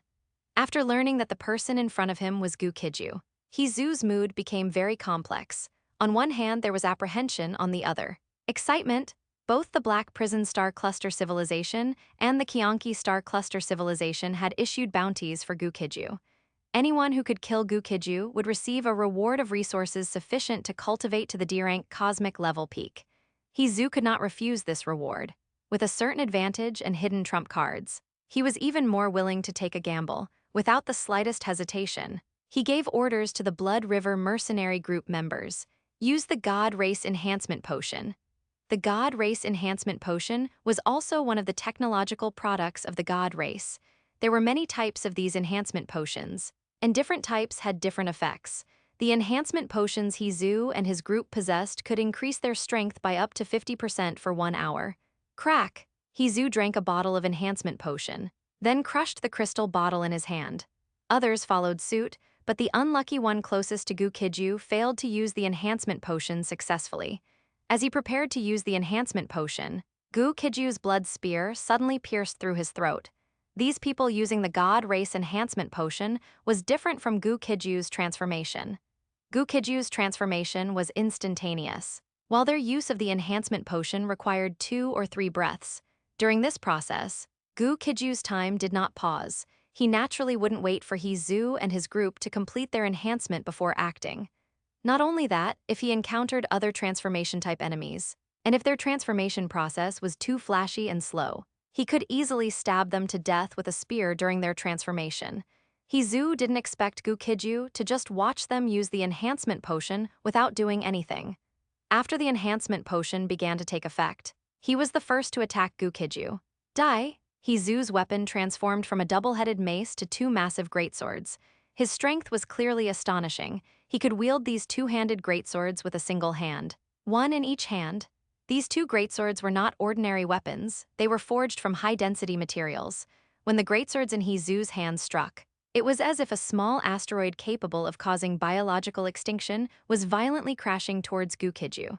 Facing Zhu's attack, Gu Qijue showed no concern and met it head-on. Swish! The blood spear in his hand quickly collided violently with Zhu's greatswords. A massive energy field instantly spread in all directions at the moment of impact. The surrounding space fell into chaos under this single strike. Mercenaries too close to the 2 and with insufficient strength were instantly severely wounded by the energy shockwave, spitting blood and flying backward. Even Ning, who was further away, was sent flying by the energy shockwave in this level of confrontation. After regaining her footing, Ning looked at Gu Qijue in utter shock. The situation of the Blood River mercenary group members was no better than Ning's. Each of them was dumbfounded, jaw dropped. Their eyes filled with shock as they stared at Gu Qijue. His formidable strength made them feel it was inconceivable, while they were shocked. A few individuals like Zhu were still fighting Gu Qijue in a bloody battle. This was a game that, once started, could not be exited. There was only one way to end it, one side's complete death. As Gu Qijue fought Zhu, he said to Ning, "You keep watch on the perimeter, do not enter the battlefield." And Ning immediately nodded. "Okay, I'll ambush him later." Her saying this out loud was, of course, deliberate, aiming to distract Zhu and the others. Although Gu Qijue didn't need Ning's outside assistance, he found this clever woman somewhat interesting. Once Ning was out of the battlefield area, Gu Qijue acted without any further reservations. Sizzle, rumble, boom, boom. Suddenly, lightning continuously erupted across the sky, rolling blood chi like a dragon violently surged around him. At this moment, Gu Qijue, as if having activated an invincible mode, began to ruthlessly harvest lives. His terrifying F-rank cosmic-level peak power was fully displayed at this moment. Crack! The blood spear in Gu Qijue's hand suddenly thrust out, blocked by Bai Beifeng's energy force field. Pht! Gu Qijue didn't care. He swiftly retracted his spear and thrust again. Bai Beifeng was completely unable to offer any effective resistance this time, and Gu Qijue's blood spear directly blew off the top of his skull. Bai Beifeng's spirit body fled from his shell in horror, but was instantly obliterated by a crimson lightning bolt descending from the sky. The death of Bai Beifeng, the vice leader of the Blood River mercenary group, was just the beginning.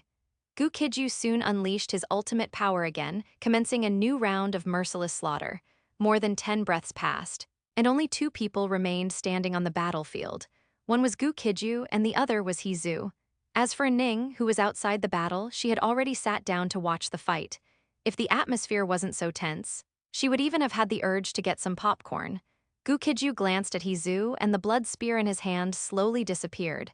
His gray hair, the cloak on his body, and the dragon tail behind him were also concealed. Zhu staggered 2 steps, then unwillingly knelt on the ground.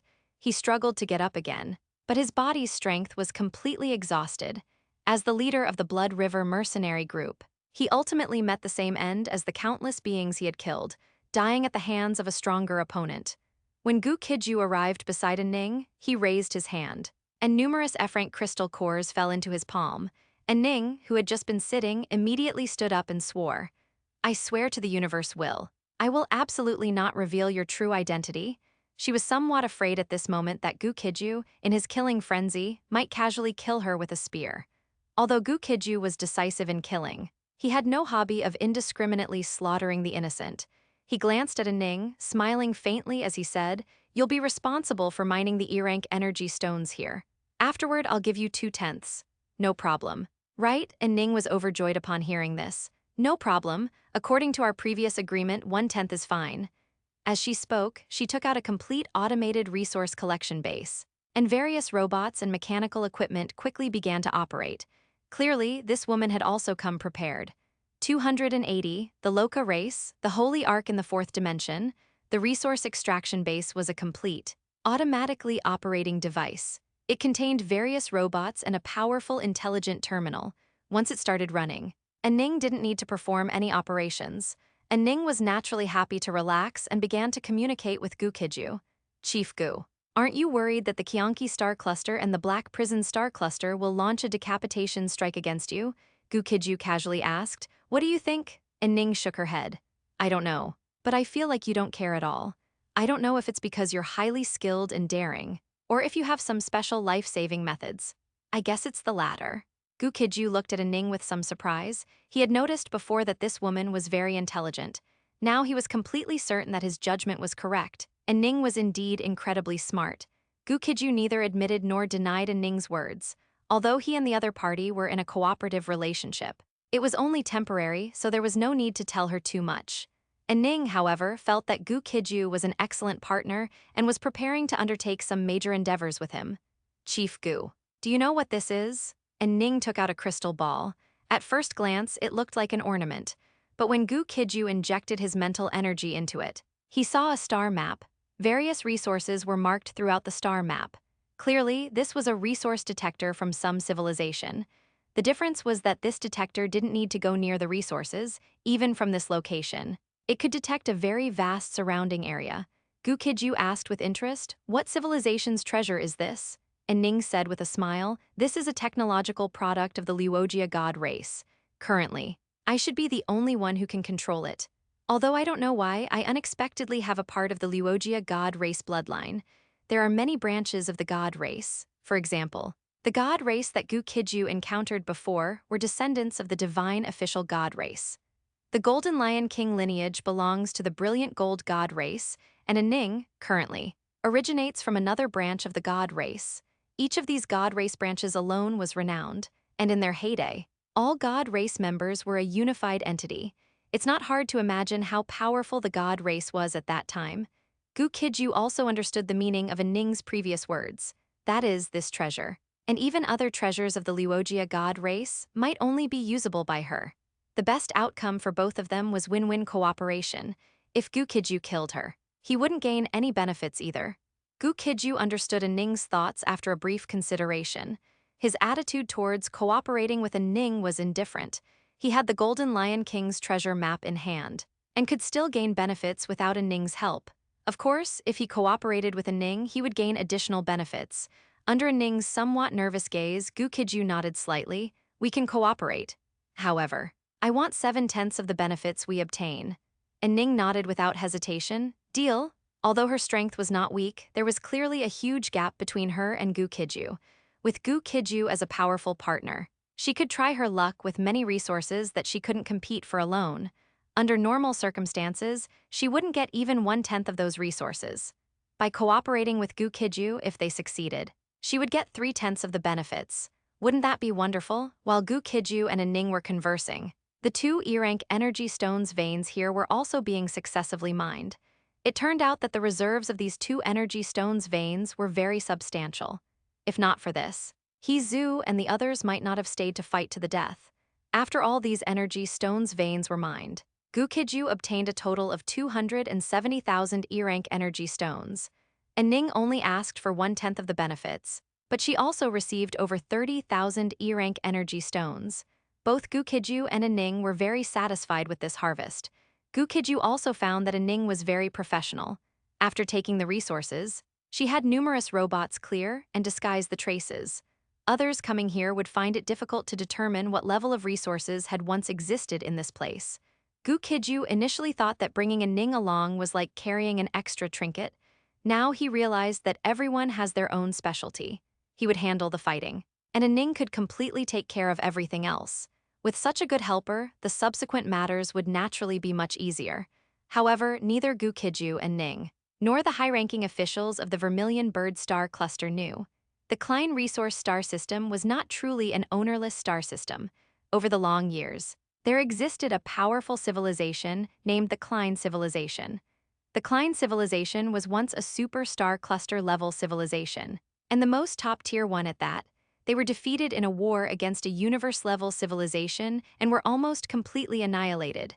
A very small number of their people fled to a remote star system. After occupying that star system, they named it the Klein Galaxy.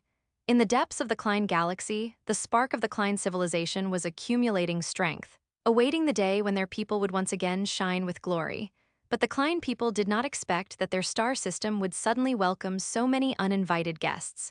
Klein Galaxy. Core region, there was a continuously rotating giant black hole here, but it was clearly not entirely the same as a true black hole. This was an illusion created by the Klein people's technology, because the main body of the Klein people was located within this false black hole space. Although this seemingly terrifying black hole possessed some properties and abilities of a black hole, it was not that terrifying.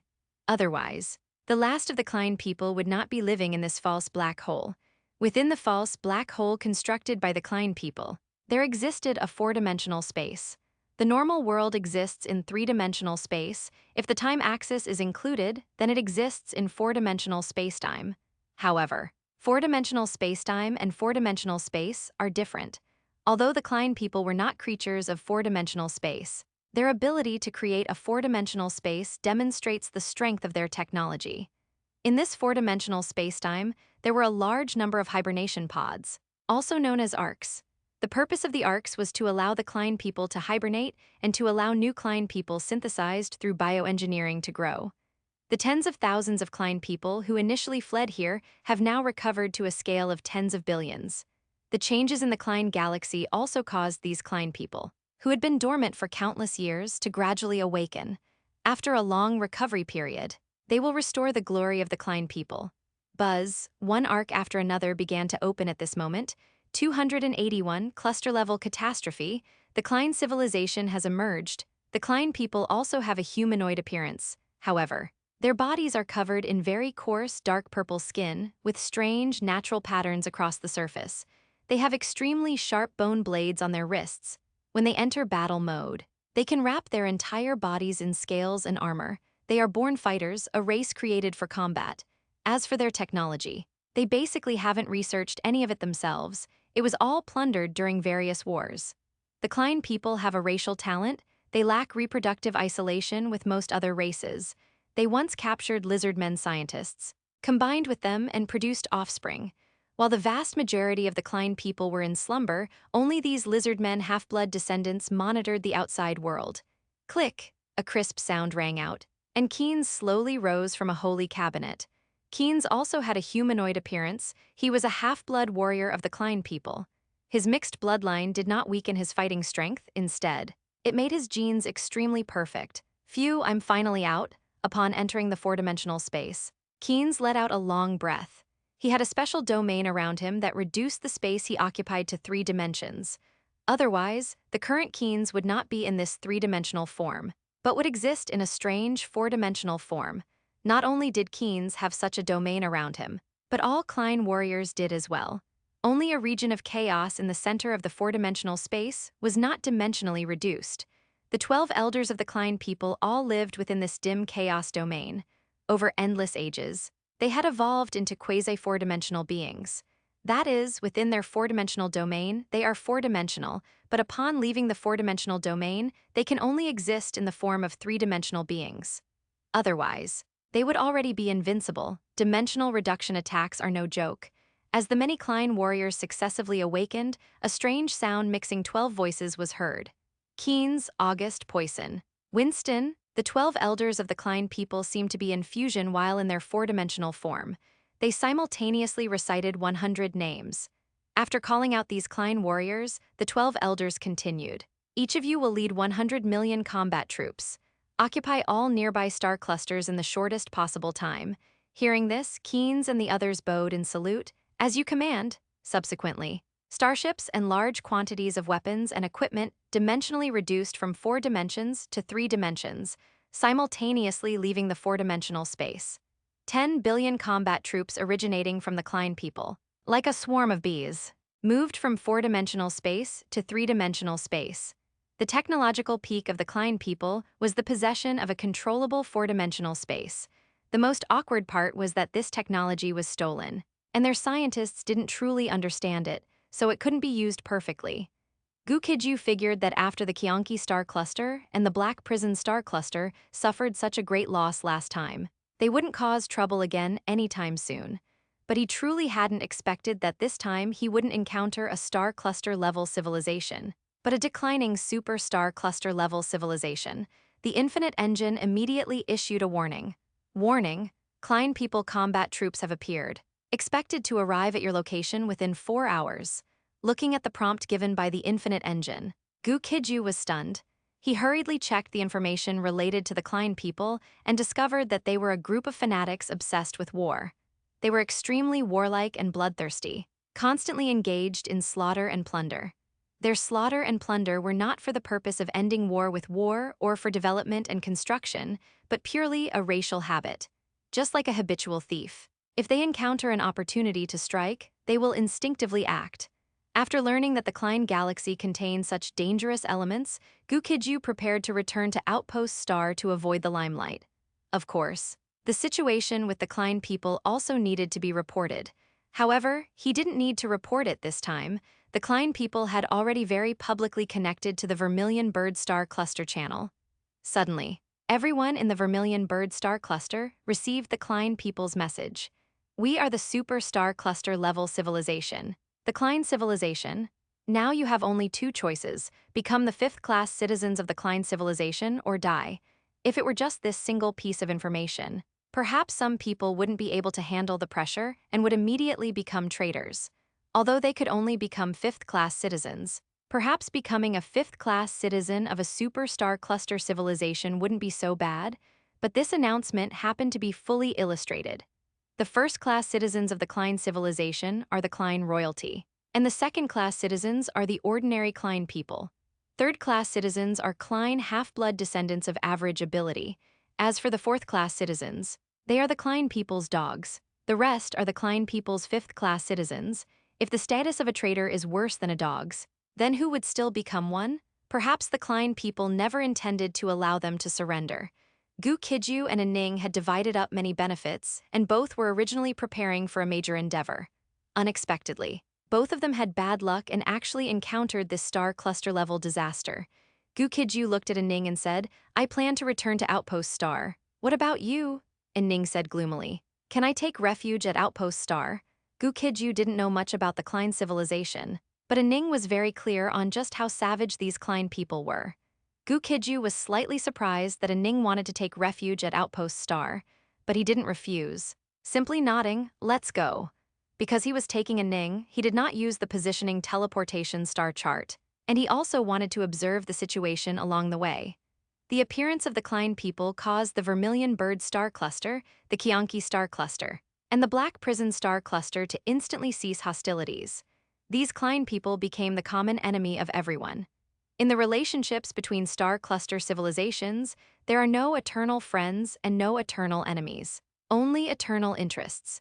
If these star cluster-level civilizations continued to engage in civil war after encountering such terrifying opponents as the Klein people, their demise would not be far off. Furthermore, all star cluster-level civilizations that received the news were alerted immediately. The heads of state of over 50 star cluster-level civilizations immediately held a holographic conference to deal with this sudden incident. While Gu Qijue was fleeing with Ning, he saw everyone else running away along the road. Many people thought that the Klein people were completely extinct, so their data was not restricted. This resulted in everyone knowing just how terrifying these guys were. When Gu Qijue piloted the Emperor starship to escape, many people requested to board. And Ning, in the cockpit, watched the scenes unfold and spoke with deep concern. "Chief Gu, what are your plans now?" 282. The Fura's Charisma, the Infinite Empire Travel Plan, at present. Gu Qijue had no plans. This sudden incident was also his first encounter. After witnessing the terrifying deterrent power of the Klein people, he used the Emperor starship to begin continuous spatial jumps. After several spatial jumps, he returned to Outpost Star. Vice Head of State Gu Qijue, Vice Head Jai Tianyu, and Vice Head of State Zai Ling quickly came before him. Jai Tianyu asked somewhat nervously, "Your Excellency, the Head of State, what should we do?" Gu Qijue and Zai Ling also looked at Gu Qijue. For such a major matter, only Gu Qijue could make the decision. Gu Qijue didn't waste time and said directly, "Go to the Supreme Conference Hall and hold a meeting." The three of them, upon hearing this, immediately took action. Gu Qijue then casually called an Infinite Empire official to be responsible for receiving Ning, an F-rank universe-level expert. While all high-ranking officials of the Infinite Empire rushed to the Supreme Conference Hall, Gu Qijue contacted Tian Li and others. Tian Li apparently already knew what had happened. After connecting the communication with Gu Qijue, Tian Li could only give a wry smile. He said, "Your Excellency, the Head of State, the Infinite Empire headquarters is no longer safe. Now, we should find a suitable place to relocate everyone from the Infinite Empire headquarters." Gu Qijue frowned and asked, "Is there no other way?" Although he had Outpost Star, and before that he had obtained the Klein Galaxy. But with so many people on Emperor Star and Shenhuang Continent, he had nowhere to move them. Outpost Star was only a quarter the size of Shenhuang Continent, and as for the Klein Galaxy, fortunately, he listened to Kaio Sinin and sold the galaxy. Otherwise, he would have been the one in trouble. After Gu Qijue asked, Tian Li thought for a moment and then said, "Your Excellency, the Head of State, we can move deeper into the desolate star system. The desolate star system itself has little value, and the Klein people might not cross the great cosmic rift to enter the desolate star system. Even if they enter the desolate star system, if they don't know our exact target, they probably won't continue searching. Furthermore, we can capture some planets and create planet-level spacecraft. When the Klein people hunt us, we can just flee deeper into the desolate star system. After Tian Li finished speaking, Gu Qijue looked at Ling Mi and the others and asked, "What are your opinions?" Ling Mi said seriously, "The Klein people advance when there's profit and retreat when there's none. To the Klein people, at least on the surface, we are just a backward civilization, like normal people seeing an ant colony but not being interested in the anthill. Based on my analysis, the probability of the Klein people attacking us is very, very small. So I agree with Tian Li's plan." "However," Gu Qijue asked, "however what?" At this critical juncture, anything could, of course, be said. If they didn't make decisions and act quickly, the Infinite Empire headquarters would be in danger. Ling Mi chose her words carefully and said, "I believe Your Excellency, the head of state, needs to prepare a retreat plan. Neither the Infinite Empire headquarters nor Outpost Star will be safe from now on. The entire Vermilion Bird Star Cluster could become a battlefield for Star Cluster-level civilizations." Gu Qijue nodded upon hearing this and then said, "As for the Infinite Empire headquarters, handle it according to Tian Li's plan. As for future matters, you all discuss a plan and present it to me."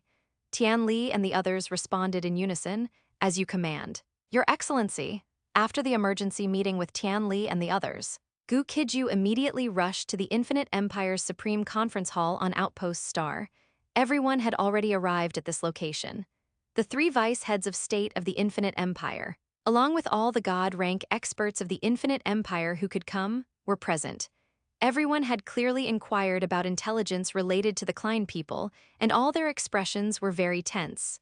Under the gaze of many, Gu Qijue slowly spoke, "Everyone should be aware of the unexpected incident that occurred in the Klein galaxy. The Infinite Empire headquarters, as well as Outpost Star, will no longer be safe in the future. The entire Vermilion Bird Star Cluster could become a battlefield for various factions and the Klein people. Does anyone have any good ideas regarding this?" This matter completely exceeded everyone's expectations. Even experts like Dao Taihuang, Gu Yang's Bei Qingshan Jai Tianyu Xiling, and Dai Qi frowned in silence. The first to speak was Kaio Sinan. His outstanding performance last time had made everyone aware of the wisdom of this seemingly weak demigod. Kaio Sinan pondered for a moment, and many ideas formed in his mind. Under Gu Qijue's gaze, he also said, "Your Excellency, the head of state, the Klein civilization was once defeated by the universe-level civilization, Silver Flame Civilization. Although the Silver Flame Civilization has now declined from a universe-level civilization to a super-star cluster-level civilization, it will certainly not sit idly by and watch the Klein civilization rise. The Silver Flame Civilization will definitely restrict the Klein civilization to operate within a certain area, preventing it from using war to sustain itself and acquire more resources. For a period of time, areas like Outpost Star will be located behind the front lines, possessing immense strategic value and development opportunities." Kaio Sinan's words caused the expressions of everyone in the Supreme Conference Hall to change repeatedly. If what Kaio Sinan said was correct, then the next period would be a golden development phase for the Infinite Empire. The Infinite Empire would occupy a significant geographical advantage and could rapidly grow and rise during the war. However, if Kaio Sinan's judgment was wrong, and the Silver Flame Superstar Cluster Civilization was not prepared to participate in the war or participated, but did not intend to restrict the Klein people's development, then the people on Outpost Star who remained inactive would face an extremely fierce attack. A starved camel is still bigger than a horse, the Klein civilization, as a powerful civilization that once challenged universe-level civilizations, would certainly not be easy to deal with. Under the impact of the Klein civilization, the Infinite Empire might not even be able to withstand it. However, the decision-making power rested with Gu Qijue, and how to proceed still depended on Gu Qijue's will. Everyone's gazes turned towards Gu Qijue. As the head of state of the Infinite Empire, Gu Qijue needed to make the most correct judgment independently at this moment. He could trust Kaio Sinan or reject Kaio Sinan's proposal. Under the gaze of many, Gu Qijue once again displayed strong resolve. He made the final decision: the Infinite Empire branch on Outpost Star will remain inactive. However, we must closely monitor the situation in the Klein galaxy and find a stable escape route. If the battle situation undergoes significant changes, We must be able to evacuate in the fastest possible time. Gu Qijue adopted part of Sinen's strategy. He trusted Sinen's judgment and, at the same time, supplemented Sinen's strategy. After he finalized the plan, the entire Infinite Empire began to operate rapidly. Starships departed from Outpost Star to explore escape routes. Other starships headed towards the vicinity of the Klein Galaxy to track the battle situation. 283, Supercluster's intervention, bioengineering technology. The appearance of the Klein people came as a great surprise to the Vermilion Bird Star Cluster. For the people of the Vermilion Bird Star Cluster, the Klein people were an ancient legend. They were even a group from the post-God race era and logically should have been completely buried in the dust of history. Because the Klein people appeared in the Klein Galaxy, the Vermilion Bird Star Cluster became the main battlefield for this great war. This event was a star cluster-level disaster. Everyone in the Vermilion Bird Star Cluster would be affected, as the Klein people's combat forces continuously emerged. The entire Vermilion Bird Star Cluster fell into panic. These were beings that could once challenge universe-level civilizations. No one knew what strength they possessed now. Their appearance not only brought immense pressure to the Vermilion Bird Star Cluster, but also the Black Prison Star Cluster civilization, the Qianqi Star Cluster civilization, the Atom Star Cluster civilization, and many surrounding star cluster civilizations. All were shrouded in a terrifying dark cloud due to the appearance of the Klein people. At this moment, all star clusters were willing to put aside all hostility and prejudice to fight together. If they continued to target each other, only one outcome awaited them: the destruction of their civilizations. The Silver Flame civilization, a sworn enemy of the Klein people, did not develop smoothly over the long river of time. Once one of the universe overlords, they had now been downgraded to a super star cluster civilization. The appearance of the Klein people once again brought the Silver Flame Super Star Cluster civilization into the spotlight. The Silver Flame Super Star Cluster civilization did not disappoint.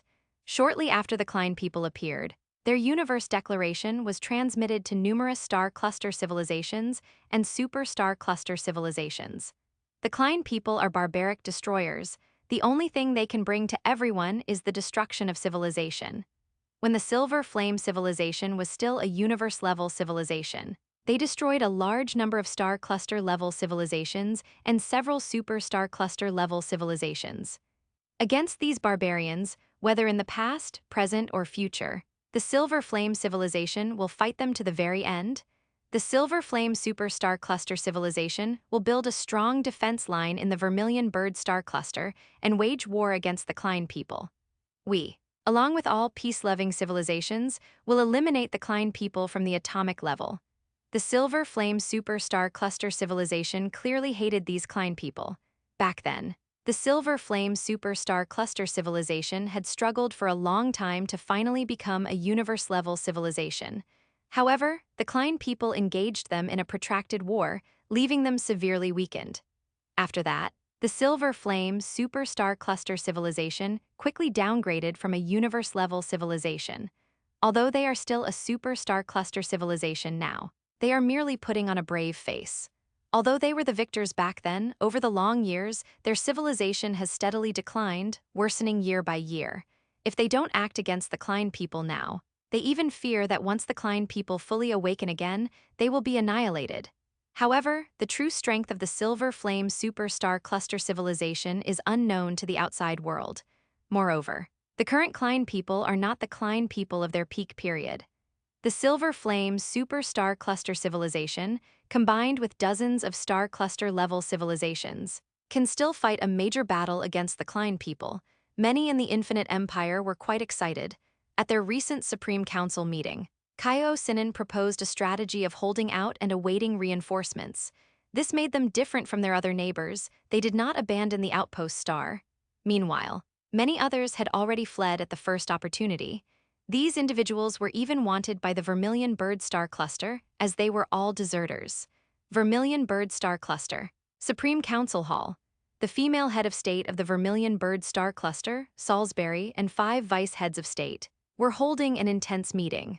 Other high-ranking cabinet officials were not qualified to participate in this meeting. Salisbury looked at Han Sen, one of the 5 vice heads of state, and asked, "What's the situation now, Han Sen?"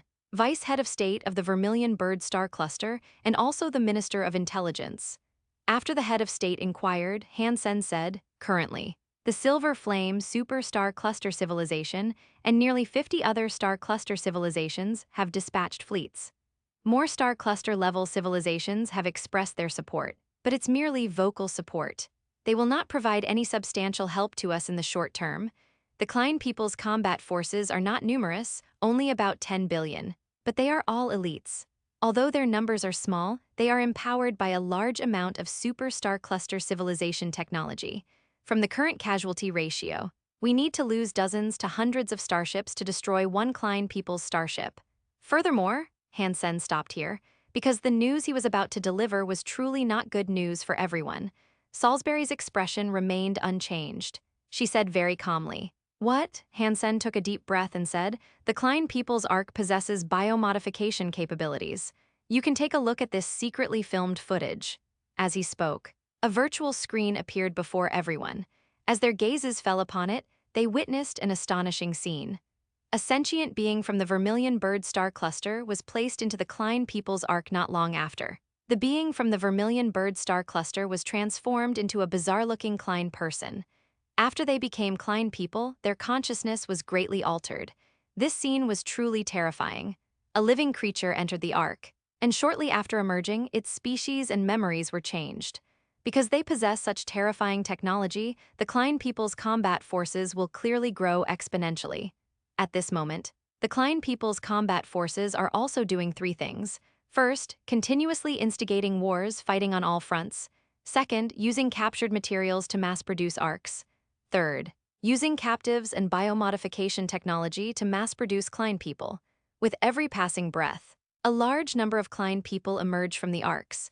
This made the already tense atmosphere in the Supreme Council Hall even more strained.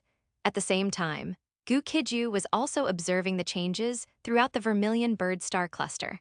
Although a large number of reinforcements were arriving from all directions, the situation of the Vermilion Bird Star Cluster and other factions fighting the Klein people was very unfavorable.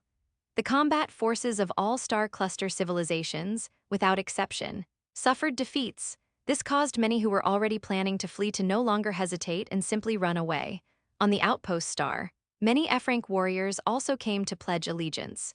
They dared not leave the Vermilion Bird Star Cluster on their own, but they also dared not stay at the front lines. He himself was an F-rank universe-level expert, which was fine, but many of their relatives hadn't even reached super god rank. Under such circumstances, staying on the front lines was just a dead end. 284 disagreements over actions, joint statement from multiple star clusters, while numerous F-rank universe-level experts brought their families to defect and seek refuge. Gu Qijue did not reject them, but he did make a demand. That is, these F-rank universe-level experts must follow him into battle, Outpost Star. Starship Port, Gu Qijue and all the F-rank warriors currently on Outpost Star gathered here. According to the orders of the Vermilion Bird Star Cluster High Command, all experts of F-rank and above must participate in the fighting. As a Viscount of the Vermilion Bird Star Cluster, Gu Qijue could command an army of 1,000,000. But in this special period, there were simply not 1,000,000 F-rank universe-level experts willing to obey his command. The F-rank experts he could command now numbered less than 100, let alone 1,000,000. Others needed a long time to rise to the rank of first-class Viscount in the Vermilion Bird Star Cluster. During that long time, they would have already established their own teams. Gu Qijue was different, at least for now he had nothing. In battles of this magnitude, he couldn't bring super god-rank warriors onto the battlefield either. The Klein people were uniformly F-rank cosmic level, although they later transformed a large number of other creatures into Klein people. These transformed Klein people were not as powerful, but one thing was certain: the Klein people possessed a fighting force of 10 billion F-rank cosmic level units. After repeated consideration, Gu Qijue still decided not to bring warriors below F-rank into the battle zone. After barely gathering 100 F-rank warriors, Gu Qijue led the group into the battle zone. Only one acquaintance was accompanying Gu Qijue this time, and Ning. Everyone else had only recently defected to Outpost Star. Although their entire families were on Outpost Star, their loyalty to Gu Qijue would not be high. As the Emperor starship slowly lifted off and entered the universe void realm, a middle-aged holy race man approached near Gu Qijue. This middle-aged holy race man was named Wei Luo. Wei Luo was an F-rank cosmic-level expert at the peak, and one of the strongest individuals aboard this starship. He was wearing dark red nanite mecha, and his expression was quite stern. Wei Luo walked up to Gu Qijue and asked, "Your Excellency, the head of state, what is your battle plan?" This question was crucial, concerning the safety of everyone on the starship. Therefore, immediately after Wei Luo asked, everyone's gaze turned toward Gu Qijue. Gu Qijue chose to answer Wei Luo's question truthfully. "To be honest, I don't have a particularly good battle plan right now. I plan to observe the situation on the edge of the battlefield and then seize the opportunity to act." Wei Luo was relatively satisfied with Gu Qijue's answer. Because this was a normal reaction, everyone was experiencing sudden events like this for the first time. They could only quickly explore and adapt, unable to apply previous experience or strategies. Under the requirements of the Vermilion Bird Star Cluster High Command, all experts of F rank and above in the Vermilion Bird Star Cluster must be in the combat zone. Therefore, when Gu Qijue led everyone toward the combat zone, no one objected. If they didn't go with Gu Qijue, they would have to go alone or with others. In comparison, going with Gu Qijue was obviously safer. When the starship gradually reached the edge of the battlefield, Gu Qijue stopped it. Then, under his leadership, everyone disembarked from the starship. At this point, many suggested, "Your Excellency, the head of state, let's go find the elite combat forces of the Vermilion Bird Star Cluster." On such a dangerous battlefield, strong individuals grouping together could clearly increase the probability of survival. Otherwise, out of these 100 people, who knew how many would return alive in the end? The number of people who wanted to defect to the powerful combat forces of the Vermilion Bird Star Cluster was considerable. "Your Excellency, the head of state, I have a way to contact the nearest Vermilion Bird Star Cluster elite forces and have them accept us." People spoke up one after another. Although their phrasing varied, the meaning they intended to convey was the same. That is, they wanted to defect to the Vermilion Bird Star Cluster's elite forces. Gu Qijue had originally planned to lead everyone to act together, but seeing that they had such intentions, he simply said, "In that case, everyone can split up and act independently. Those who want to join the Vermilion Bird Star Cluster elite forces or have other ideas may leave now. The rest of you can continue to act with me." Hearing this, the crowd quickly reacted. However, contrary to what Gu Qijue and most people expected, only 5 or 6 individuals actually left. The others had offered suggestions based on the idea that giving advice cost nothing. If they were actually required to do so, they were unwilling. Seeing this scene, Gu Qijue couldn't help but feel amused and exasperated. He said no more, simply leading the remaining people to continue their operation.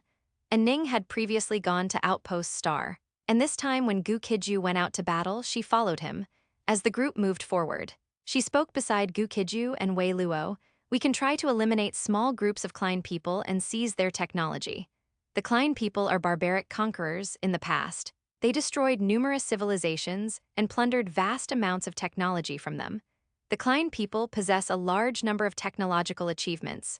Even if we only manage to eliminate a small number of Klein people, we can gain immense rewards. Furthermore, just now, the Silver Flame Super Star Cluster Civilization and more than 50 Star Cluster level civilizations issued a joint statement." Gu Qijue was slightly stunned.